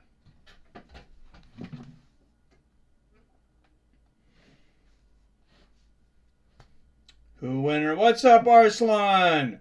I think this one's going to end up being Moldovsky. Professor Chaos says the fans lose. Well, I don't think we're going to lose in the main event, though. If you stick around, Logan Storley and Brenan Ward, I think that's going to be a battle. And they're going to stand him up.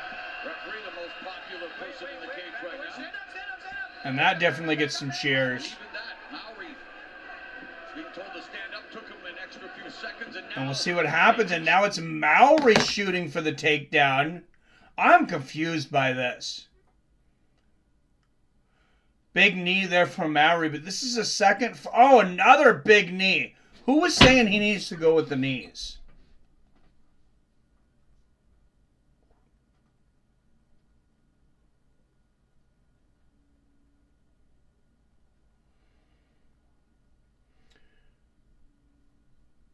Who winner? Mowry, good or bad? Well, he's 10-0 with 10 finishes, but I don't think he's at this level yet.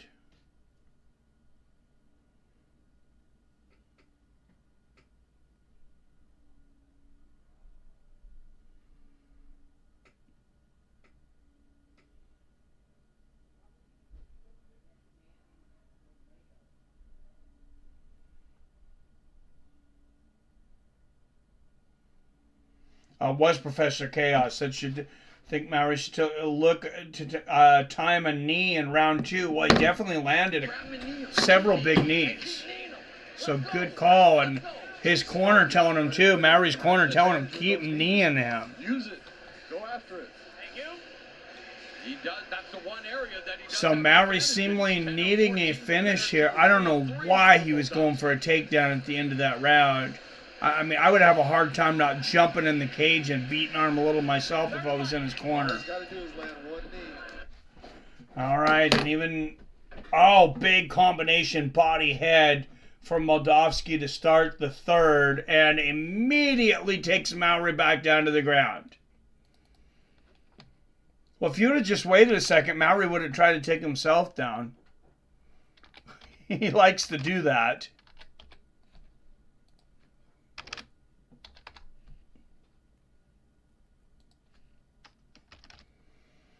All right, 2017. Moldovsky through 2. And he gets another takedown. And this is, I don't think what the South Dakota crowd really came to see tonight. I need to get back to my feet. Start trying to swing your hips around. Get those feet on the hips of Moldovsky. Push them away. I wear watch. It's on Showtime and Paramount Plus. If you're outside of the United States, a lot of times it's on YouTube, though. So Arslan, I don't know if you are outside of the United States, but if you are, check out YouTube. For those that are in the States and maybe don't have Showtime in the future, VPN.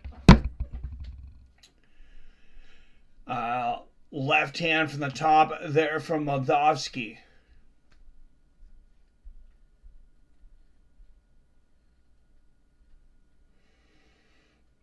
And for those that don't know, it sounds like a takeover from the PFL, buying out Bellator finally, is a foregone conclusion. Unless something really falls apart. I mean, they're going to have to, it would be a big merger too, so I guess they would have to probably get some approval on that. Good left hand from the top there from Moldovsky. I do think that that is going to help the UFC in their antitrust lawsuit, though, if PFL does buy Bellator, because then they can say, hey, look, this is another big competitor. They are also buying up organizations. They're also on ESPN and, on other streaming networks. I know they got their PFL Contender Series. They got their international shows.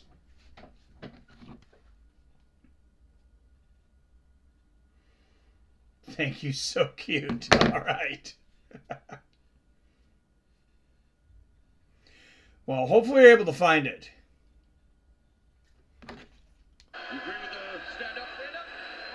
Moldovsky's not trying to advance. He's just sitting there. And Kevin McDonald trying to stand up again. And, Big John McCarthy rarely agrees with the stand-up, but he does for this one. Big knee there from Mowry. He knows he needs a finish, and Moldovsky immediately shooting for the takedown again.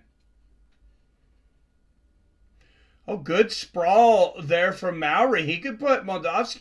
Oh, and no, he's just going to... Oh, man, Moldovsky grabbed the fence there. He grabbed it twice. Big there, and he escaped the position. Kevin McDonald needed to take a point away from that. That's a huge mistake, in my opinion. And now Moldovsky gets the takedown. Just a stolen takedown off of the two fence grabs. I mean, you guys know I am not generally this critical. Maybe I'm just in a critical mood, but I am not happy with Kevin McDonald. I'm okay with him not taking a point away for the first fence grab, but then when the second one, he just grabs the whole fucking fence and pulls himself up, stops the takedown, and gets one of his own. How can you not take a point for that? Please get a finish. What's up, T1N99?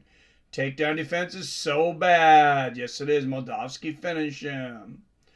I agree about the point. It's fresh chaos. Yeah, just thank you. And that's, to me, that's another reason to go away from this 10-9 system, because referees are so hesitant to take a point because they don't want their point taken away to change the outcome of a fight, to be such a big movement in the fight. That's why I like a 20-point must system. If you're going to stick with something like boxing, everybody be on board. I don't think that you would have to learn a lot more, but you have so much more freedom if you go 20 points. So around a thing that's a 10-9 where you're like, hey, this fighter definitely won the round in the future, you go 20-18. If they just barely squeaked it by and you're like, man, I don't know who fucking won that round. It's very close. I have to pick somebody, so I'm going to go with this guy. So you go 20-19. Then you have a round where you're like, man, this guy's pushing the pressure. He really won the round, but he's not quite at a 10-8. So now you have the room to go 20-17. And then, of course, a 10-8 round becomes a 20-16, which I do feel a 10-8 round should be a huge advantage. Well, this fight, regardless of the outcome, not really any statements made in terms of wanting to vie for the championship as Vadim Nemkov helps. All right, 30-26. Valentin Moldavsky in a dominant but definitely not fan-friendly performance for Valentin Moldavsky. Main event coming up, Logan Storley, Brenan Ward. This should be a firefight. And hey, I picked my first fight of the night. I missed the first three. I don't know. I'm pretty sure I've never done that bad on a Bellator card. That's the thing you're looking at right there, Bo, is you're saying, don't you... Oh, and they're playing music. It's going to get me copyrighted, so I got to wait until they're announcing the decision.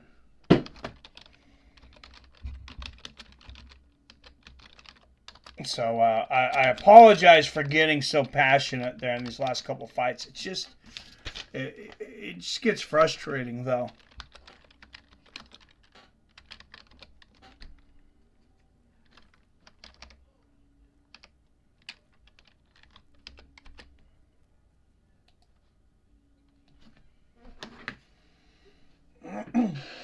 Ladies and gentlemen, for a decision, we'll go now to your three judges at cage side. Michael Bell, Anthony Manus, Eric Colon. All have the same 30-27. Easy one to score. I'm a little disappointed that not one of them gave a 10-8 though. I feel that's a huge mistake. Because if it seems inconsequential. But say Mowry won the second and third round, in my opinion, Moldovsky gets robbed there. Because that should have been a draw if you're not going to take the point away, which I also believe should have been taken away. But I don't like that nobody gave a 10-8 to Moldovsky for the first.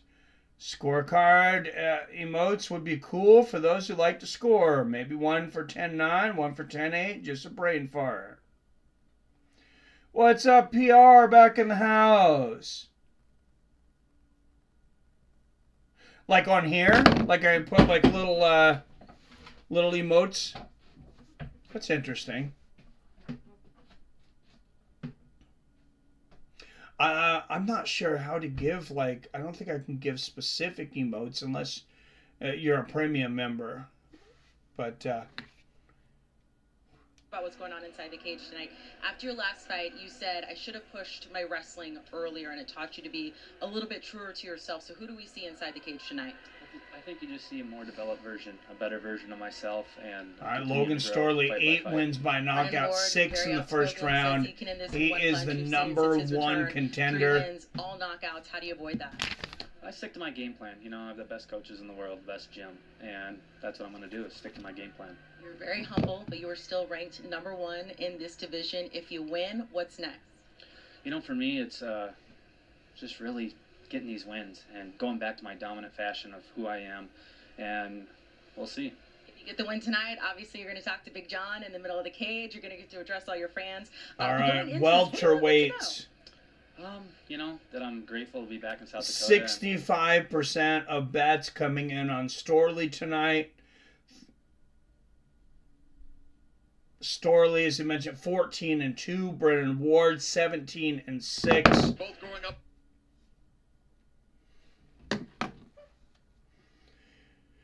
Anybody ever been to South Dakota? Is there a reason to go there besides when they show when they have Bellator there?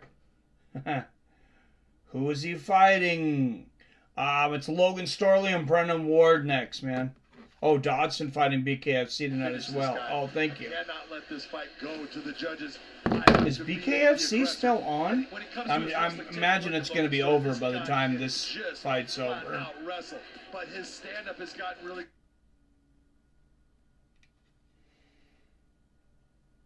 I do have the BKFC app, so I got to go there and see what where they're at.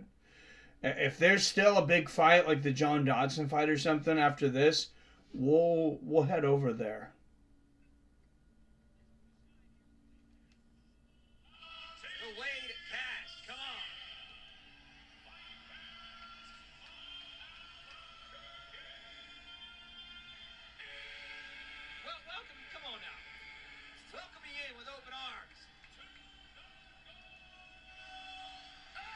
It looks like they're headed into their main event right now.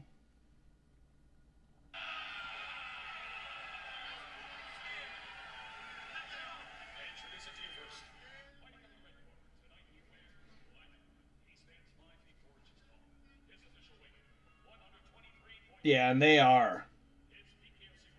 5 rounds.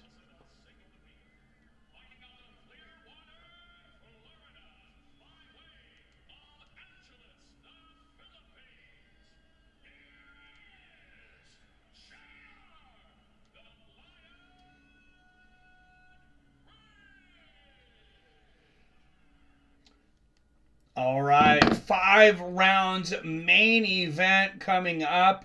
If Logan Storley wins, I mean, this is a big chance for him because he's already the #1 contender. He's already got the title shot coming up. I'm assuming he needs to make some money. He needs to stay active. I mean, this is how fighters make their money. Even if you're the #1 contender, it's like if you're not fighting, you're not fighting. At the end of the day, you know, you got to get a paycheck. They've called Bear Country that had all kinds of wildlife just hanging out. Sounded pretty cool. Nice. So Universe where Storley holds Ward for 5 rounds and puts the crowd to sleep. God, I hope it's not this universe, Professor Chaos. Don't jinx us, man. Don't jinx us. I mean, I want Logan Storley to win, but not really like that. Can we get some entertainment after that last fight? Holy jeez, that was not a good fight. And if I'm being honest, this has not really been an entertaining night of fights. I didn't watch the prelims. Maybe I need to go back to them, but we have not had one finish, right? No, Sidney Outlaw beating Islam Mamedov, kind of by lay and pray. James Gallagher gassing out in the third and barely holding on.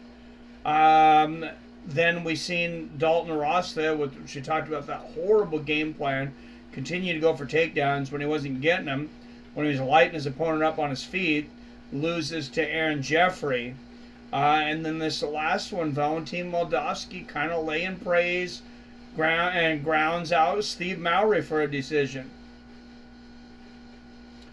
Well, good fights and good night, yo. I'm out. All right. Cheers, Greg. I know you're ready to work early in the morning. So remember, like I said, no UFC tonight. No stream tomorrow. I am going to try to get together our first betting show, though. I was just going to call it Betting with Friends. I don't know if that's if you guys come up with a better name, though. Or if you like that name, let me know. I don't really have a good name for it. I guess we could call it the Degenerate Gambler. I don't know how much titles really even matter anymore with the way the algorithm is. It's like either your channel's getting promoted or it's not.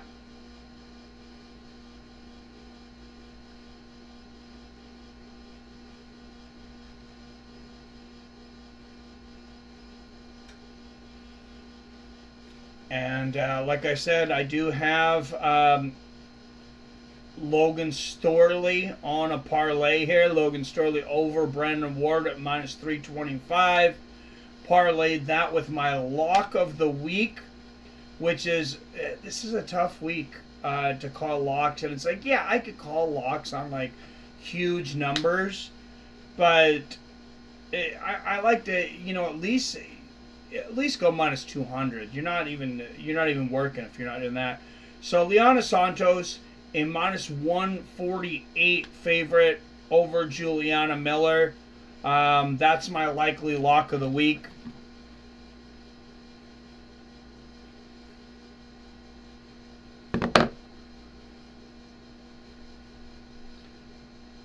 All right, Brenan Ward making his way to the Bellator cage. Former Bellator middleweight world title challenger. He is ranked number 7th at the moment at welterweight. Man, he is a big welterweight. He looks like a middleweight tonight.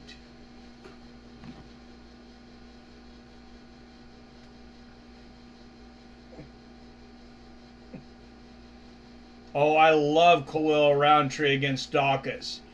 Yeah, no, and I think Khalil was a minus 180. I bet on that one as well. I bet on Khalil. All right, keys to victory for Brenan Ward. Sprawl and brawl and push the pace. What's up, Phil Deves? Still here? I have a stream running while I play video games. Okay, well, thank you, sir. Appreciate you being here. 20 up in the chat. Don't forget to hit that like and share button. If you're not subscribed for some reason, make sure and take care of that now. This is the best community on MMA community on YouTube. Also, don't forget to put in your fantasy picks for Verdict tomorrow. Verdict MMA. Vicente Luque versus Rafael Dos Anjos in the main event.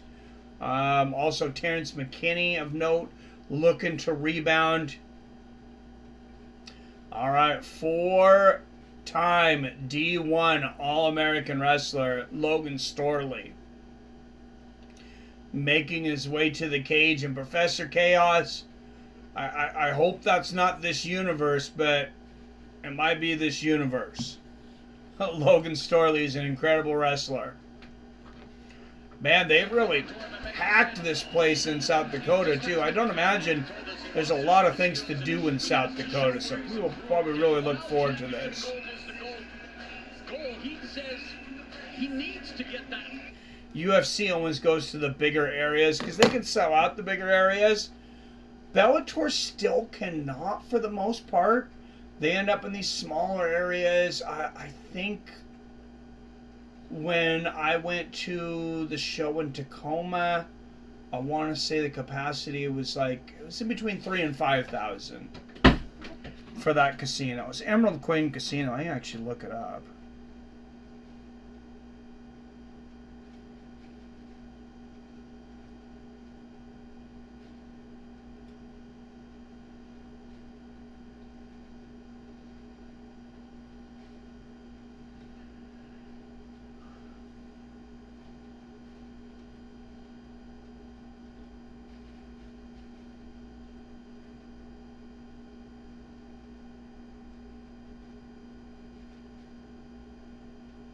Well, kind of hard to get an answer on the area for the fights. Anyways, Brenan Ward 17-6, Logan Storley 14-2.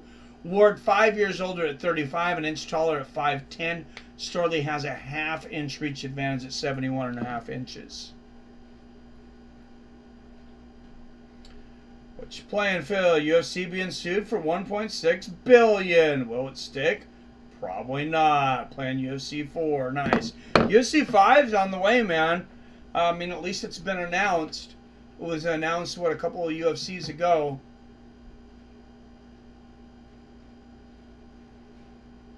All right, ladies and gentlemen, it is the main event of the evening.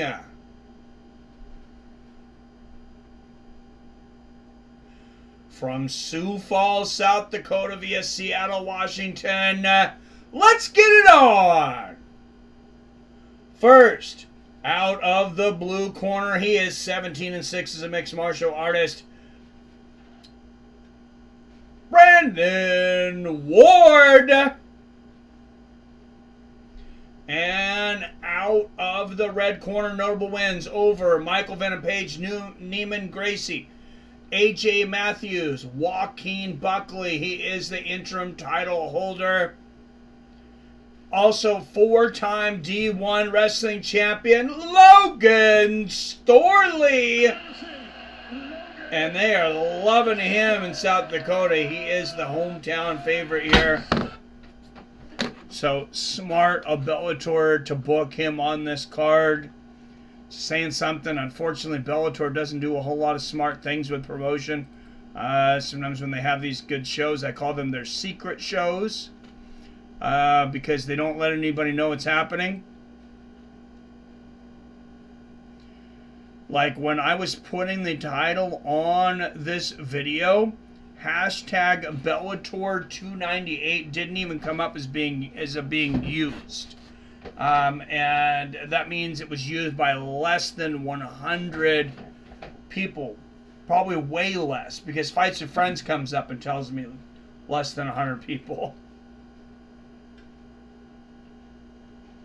Phil, which division you ranked? I'm ranked 4 in UFC 3 combined, 1,204. But I've been playing since it came out. Was a fan of UFC 4. Nice. Oh, good left hand there from Ward. And Storley shoots for the takedown. He gets it, but Ward working on a guillotine here. And they break free back to the center of the cage. Oh, Ward going for the high kick there. Doesn't land it, but a left hand up top for Brenan Ward. Oh, a big right hand for Ward, and Storley shoots for the takedown, misses it. So since Storley's the interim champion, I'm assuming Ward's going to be the interim champion if he wins. I think it's on the line up to 1,184 wins. Holy shit. I don't know at the moment I'm messing with the championship mode much. I do quick fights online. Nice. Do you have a PS5? Does anybody have a PS5 yet? Is it worth getting? I guess you're going to have to if we want the current games here pretty soon. Oh, big right hand and a left hook from Brenan Ward. Showing his advantage in the stand-up. And Storley ducks under a right hand. Good defense here from Ward, though. Ends up on top for a moment. But Storley rolls him. And now Storley on top.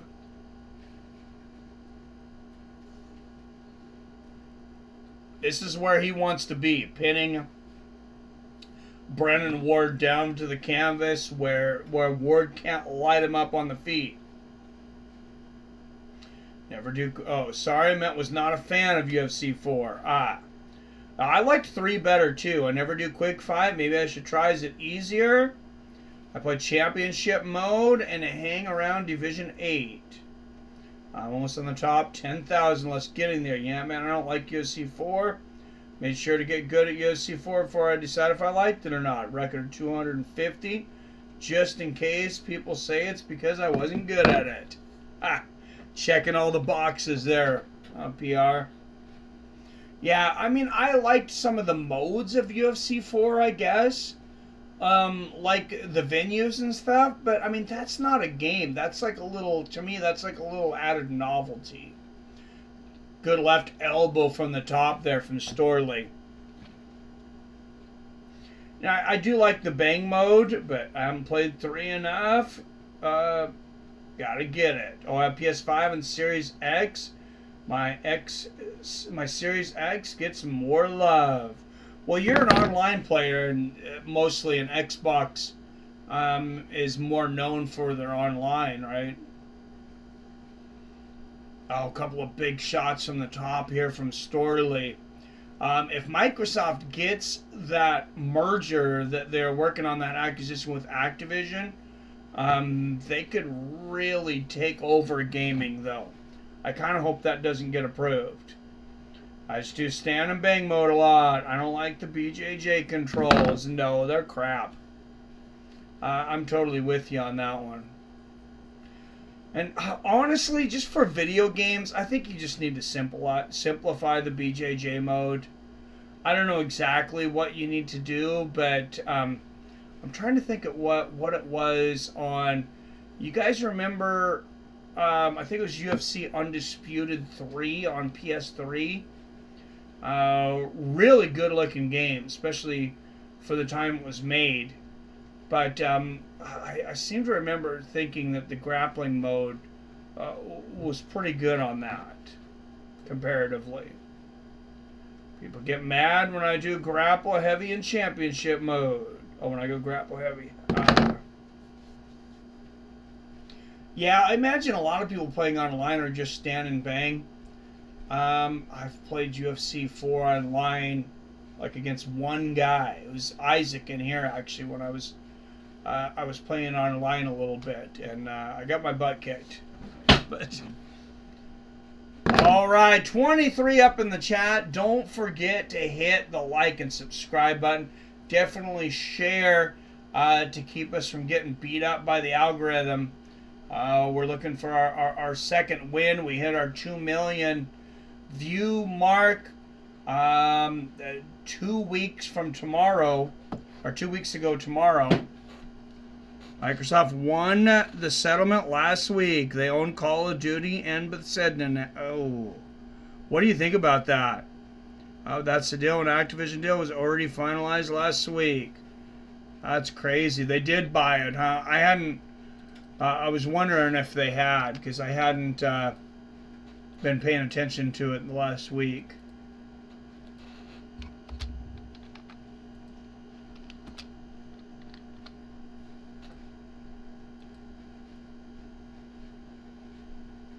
Honestly, I've been really boring lately. I've just been kind of just work.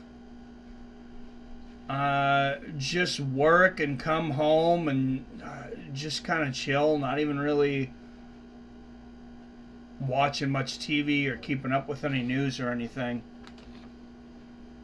Just saw something about Modern Warfare 3. I never did play any of those. I'm not great at the first person shooters. Oh, good outside leg kick from Storley. And they exchange shots. Big right hand from Brenan Ward. And Ward stalking Storley now. Another right. He definitely wants to keep this standing.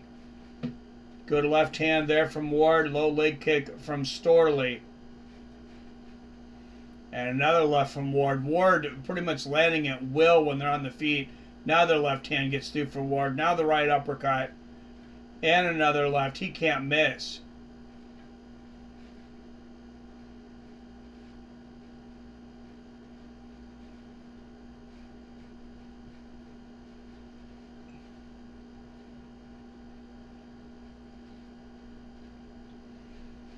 Oh, and a couple more good lefts there from Ward.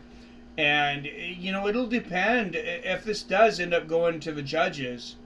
I mean, it's really going to depend on what they prefer and what they look for.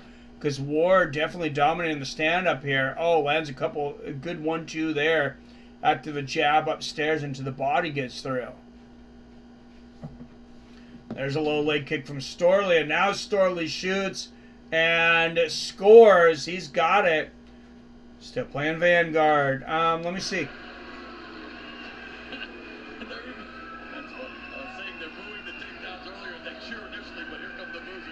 Yeah. Yeah, they are booing even the hometown favorite right now. 23 fights for Ward. Only went to decision once. Yeah, he's a finishing machine. If he can catch Storley standing, he can definitely take him out. But man, I got to get one more. I'm I'm 1-3 on my picks tonight, so which is absolutely horrible.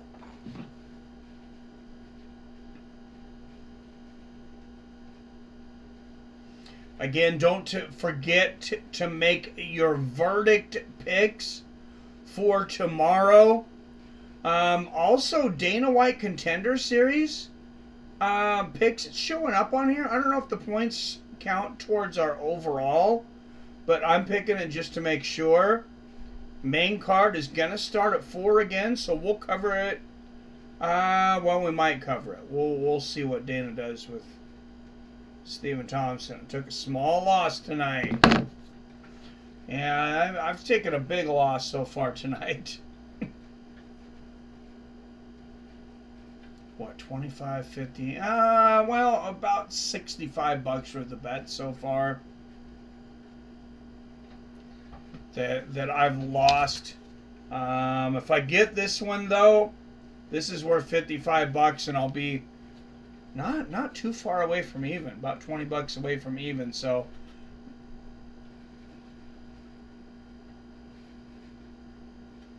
Storley on top, landing the short elbows.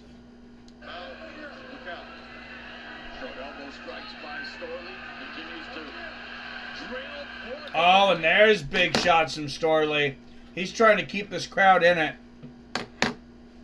Oh, he is teeing off with the right hands. Jason Herzog watching closely. Oh, and Ward stands up for a second.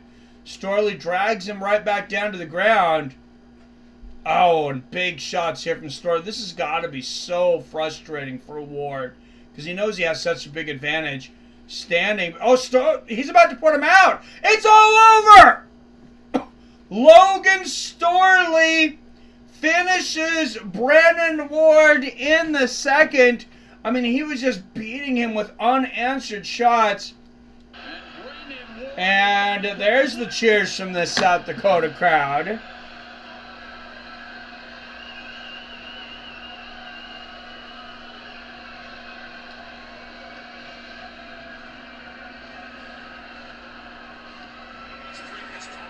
Oh, and perfect timing. Main event for BKFC starting right now. Let's go there.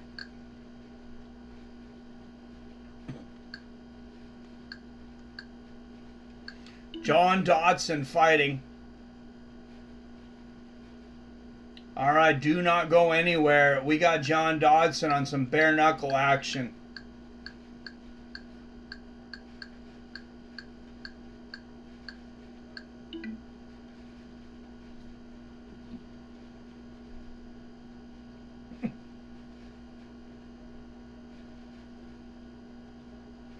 And there we go. So I only end up, I guess, about $15 down for the night. It's not too bad for going 2-3. Or I guess, actually, I went 1-3 because I didn't bet on the Dalton on the other fight.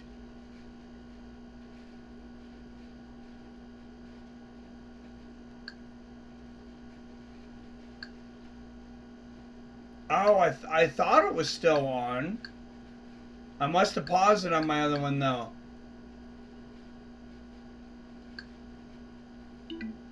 All right, well, we'll go to the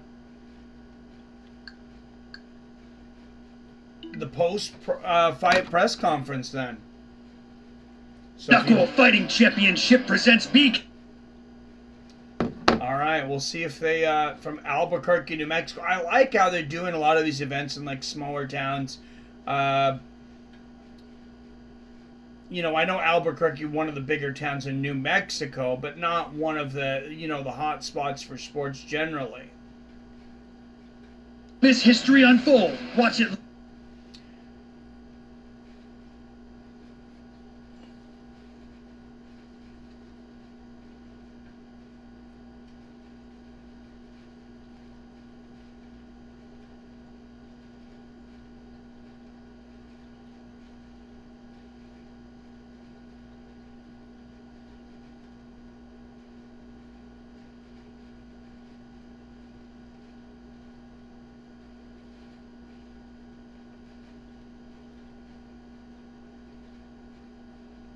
Well, this just kind of disappeared. Apparently the press conference doesn't start for 15 minutes, but the event is over.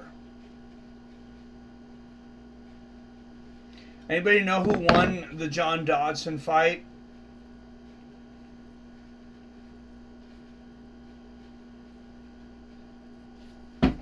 You know, let's go to, let's talk a little MMA. Let's go to MMA Junkie. Dodson, thank you. Went for a coffee refill and it's already over. What's up, Jim? Yes, it is over, man. Logan Storley finished it by knockout. First round. Oh, sweet. Well, I guess that's why it's over.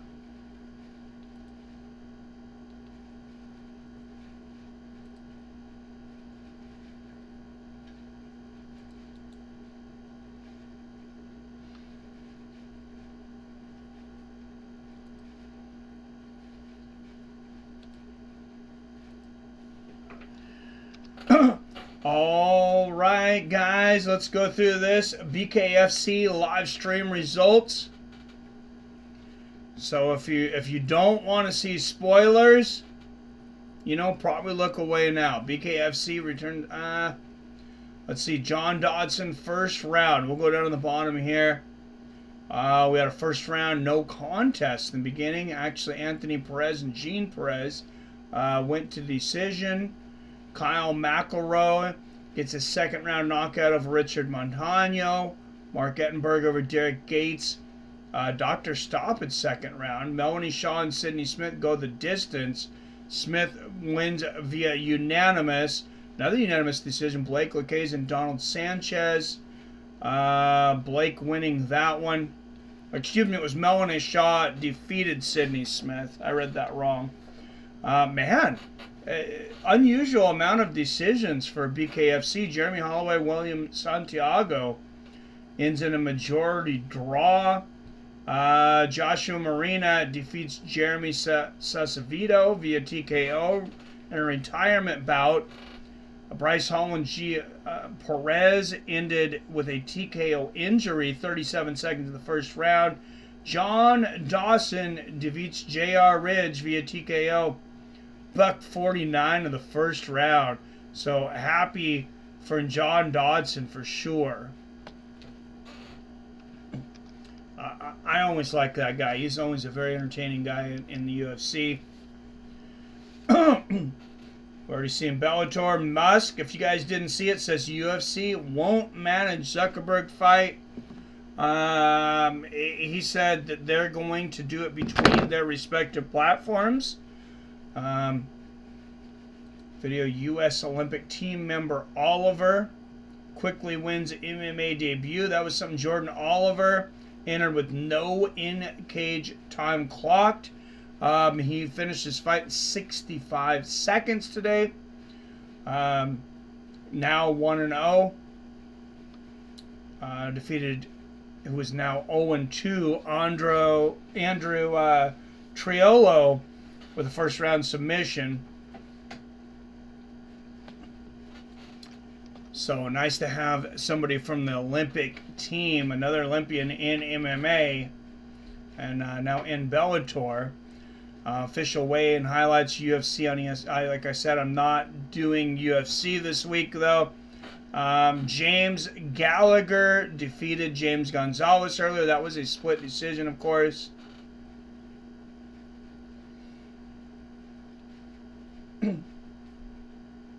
Lucas Brenan with a crazy comeback knee knockout, remaining undefeated.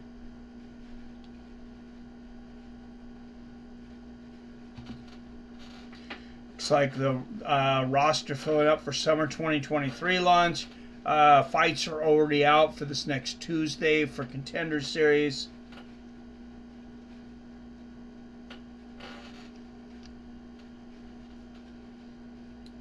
Title shot next for Tatiana Suarez. So there's a big woman's fight coming up between Taylor Santos, who pushed Valentin Shevchenko. A lot of people thought she won that fight. I believe I might have scored it for Santos 3-2, if I remember correctly. She's going to be taking on a maniac wrestler, a young lady in Erin Blanchfield, who dominated Jessica Andrade, and I think she's the one who kind of sent Andrade on this downward spiral after that fight. AJ Dobson predicts Stefan Chiqui's slugfest, going for that $50K. Paul Craig thinks Hamzat Chimaev should oppose William Paulo Costa. Finish him under 3 rounds. Isman Lucinda, whatever song Polyana Viana plays, I'm ready to dance. There's an upset. My upset of the week is Polyana Viana over Isman Lucinda. I do feel they made a mistake when they made the odds there. I think Polyana Viana is better everywhere than Lucindo. Khalil Roundtree, of course, probably going to just beat the brakes off Chris Daukaus. So if you can take Khalil Roundtree at minus 180, I've already done that. Might be a good idea. Not financial advice from me, but I said I think it's a good idea.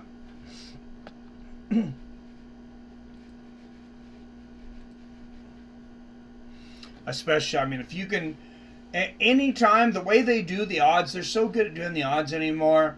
If you think you can get a favorite at dog money, like I'm taking them now. And I definitely think Viana should be a favorite. I'm going to actually see where she's at now, because heavy betting already been going on for this card, which is interesting because it doesn't seem like there's a lot of good fights to bet on. Martin Boudet over Josh Parisian. Martin at minus 198. I think that's not a bad pick. I like Terrence McKinney over Mike Breeden, but those are some fat odds at minus 265. McKinney to win by knockout plus 140, to win by submission is plus 165. Problem is with McKinney is he finishes his fights about half and half. So I like McKinney to win in the first round plus 165. And that's actually the bet I took. Yeah, Polyana Viana is still sitting at a plus 160. Isman Lucindo minus 192. I'm taking Vienna at plus 160 all day. I like Khalil Roundtree. He's now to minus 170. I know I need to stay away from more parlays, but if you are looking for a parlay, I like Vienna and Roundtree together. It's going to get you a plus 312. So if you're looking just for fun to throw, you know, $5 or $10 on a parlay, that's probably not a bad one. Jessica Andrade become the female BJ Penn. Gambler's Den for the name. Yeah, not a bad name. I like it. All right, guys. Thanks, everybody, for tuning in. Like I said, I will not be doing the UFC tomorrow. I do encourage people to boycott that event. Justice for Stephen Thompson. I just feel like he's done so much for the UFC over that amount of time, and then to not pay him when his opponent didn't make weight, I think it's absolute bullshit. As always, I love you, I respect you, and I'll see your fine asses next time.